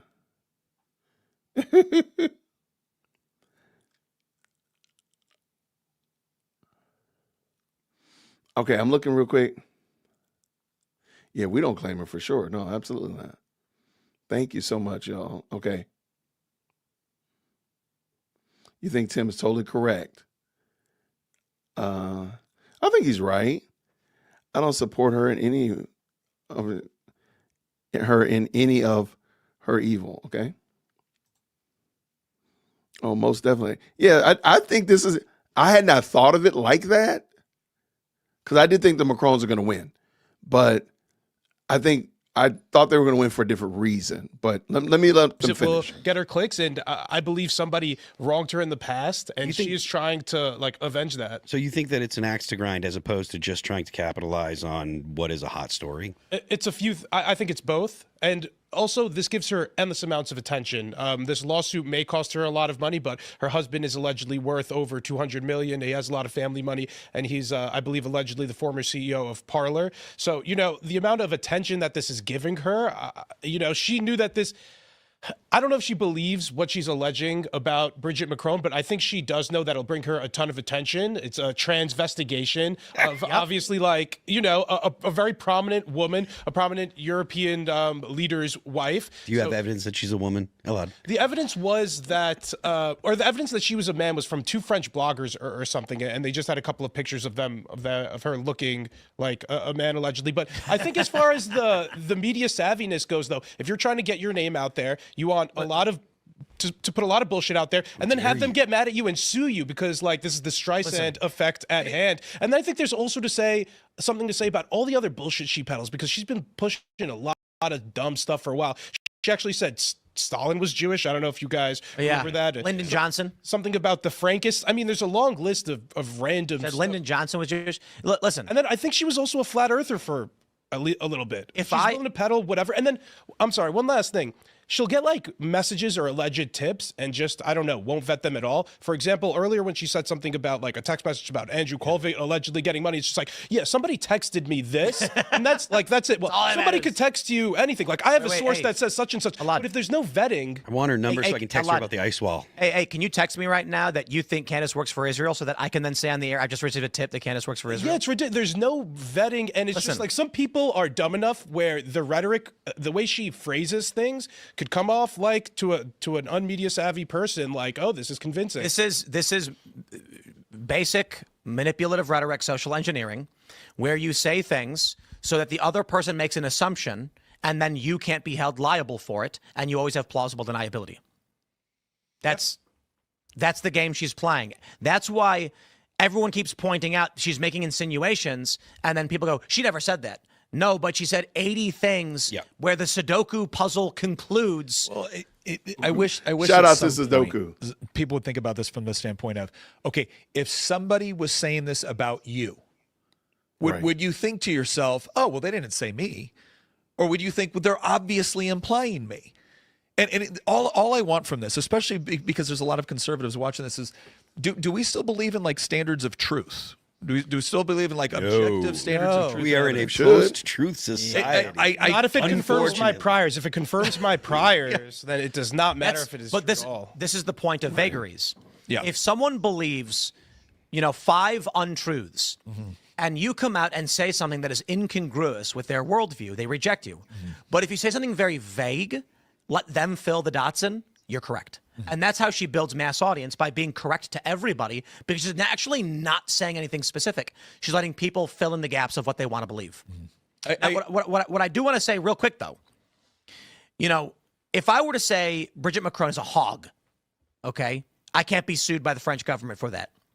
But when you say that Bridget Macron is a man, you're getting into defamation per se territory, where you're accusing someone of some kind of, it's something disgusting and humiliating, which is inherently in and of itself detrimental to you, your life, or whatever. I think she's going to get Alex Jones'd, but I think they're going to come and they're going to take everything from her.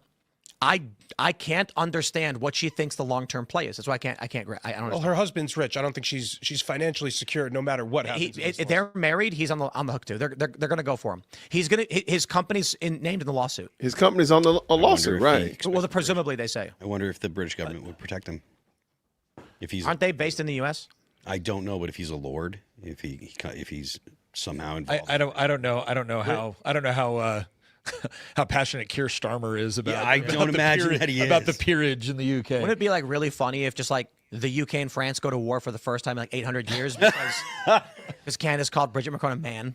I think one of the reasons why this is so important. Like, yes! I think the reason why this is so important is because this actually, I think, like driving conspiracies really draws away from people dealing with like legitimate politics that they could have the potential to influence. So instead of learning about your local congressperson or what they're doing in the House and Senate or what's going on in the Supreme Court, no, we're paying attention to whether or not Bridget Macron has a cock or whether or not Charlie Kirk was murdered by Israel. Although they're baselessly, though. I have a correction too. I should say they start of the first war in 200 years. Sorry, it hasn't been that long. They've actually fought not that long ago. But I to what you were saying, Elad, this is the point about declining viewership and ad rates. Maybe it's fair to say that Candace actually does 10 million because no advertiser really wants to be on a show about Bridget Macron having a dong. Advertisers want to be on normal content. They want to be on sports. Everybody's watching. They're relaxing. Nothing's offensive. You know, it's just fun stuff. And, you know, perhaps when she makes this kind of weird content, she gets more views. She does make more money than the average political commentator, but the CPMs are actually still very low. The thing that always struck me about this, I remember when Candace first started making these claims, and I was like, okay, you know, like, look, I remember a time where I watched a lot of things Candace was doing and appreciated her commentary and appreciated her contributions to the conservative movement. If she's very convinced, I just would like to see substantial evidence to back it up. And again, I had really thought that the majority of sympathy in this entire case was going to be for Erica. And what has shocked me is I feel like it isn't.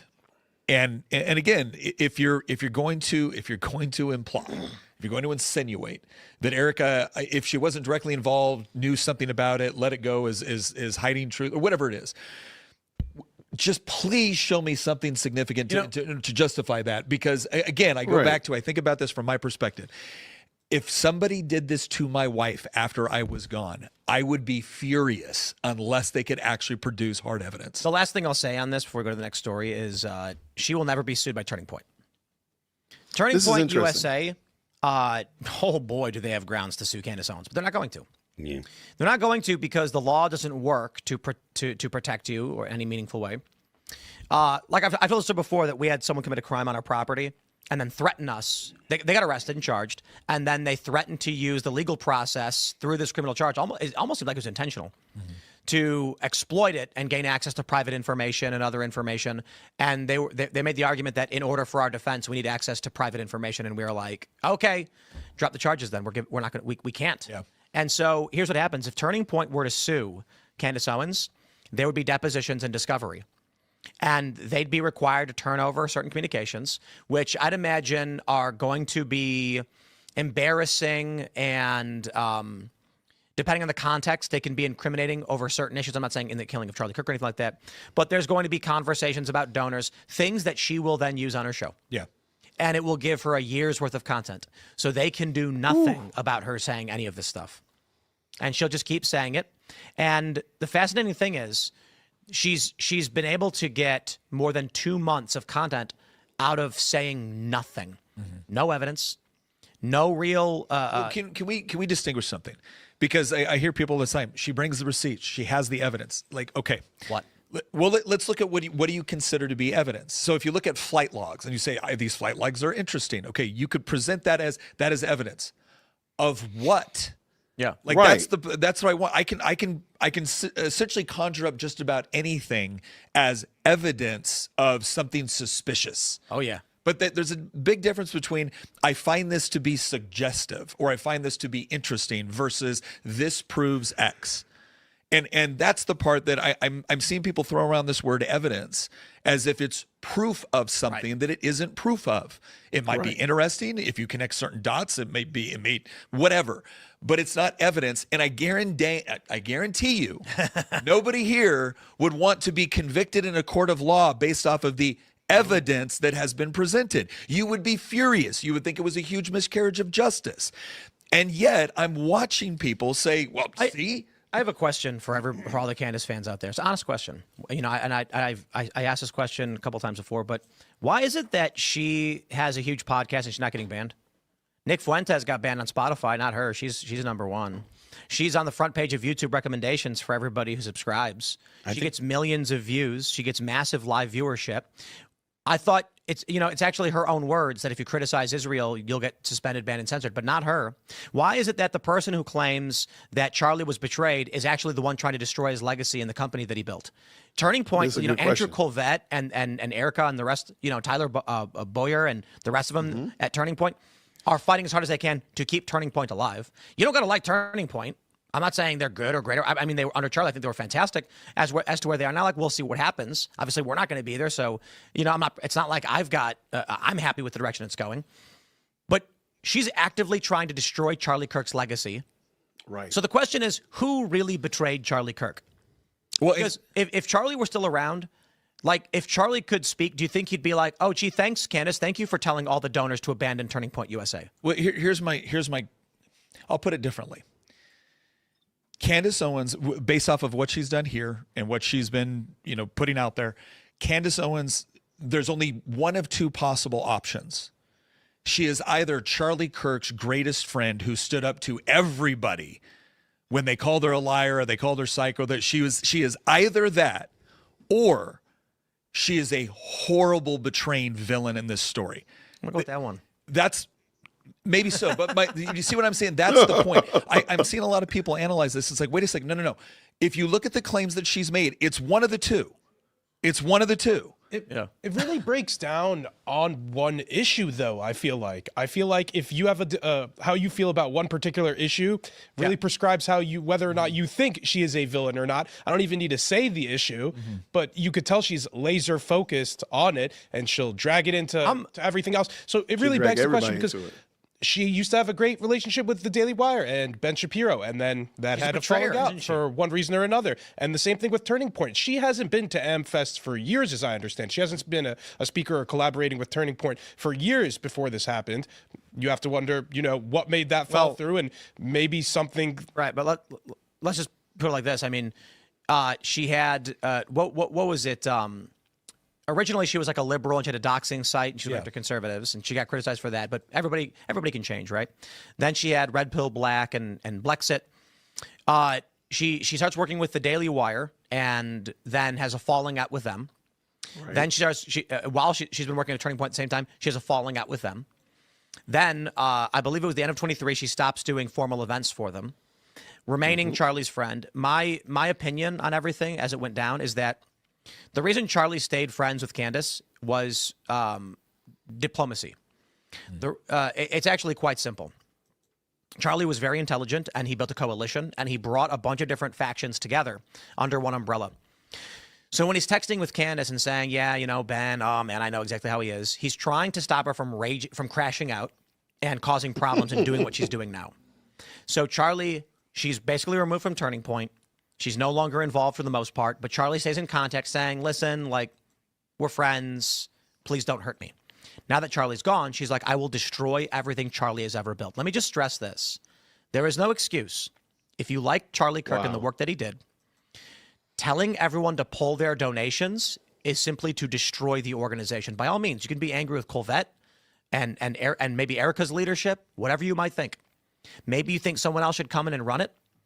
But the response should be donors should all email and ask for new leadership, not destroy it and pull all your money out, which burns Charlie's legacy to the ground. I think if there's anyone who betrayed Charlie Kirk, it is Candace Owens, and she has proven it time and time again. Well, like you said, it would be one thing if you said, here's all the evidence, donors, pull your money.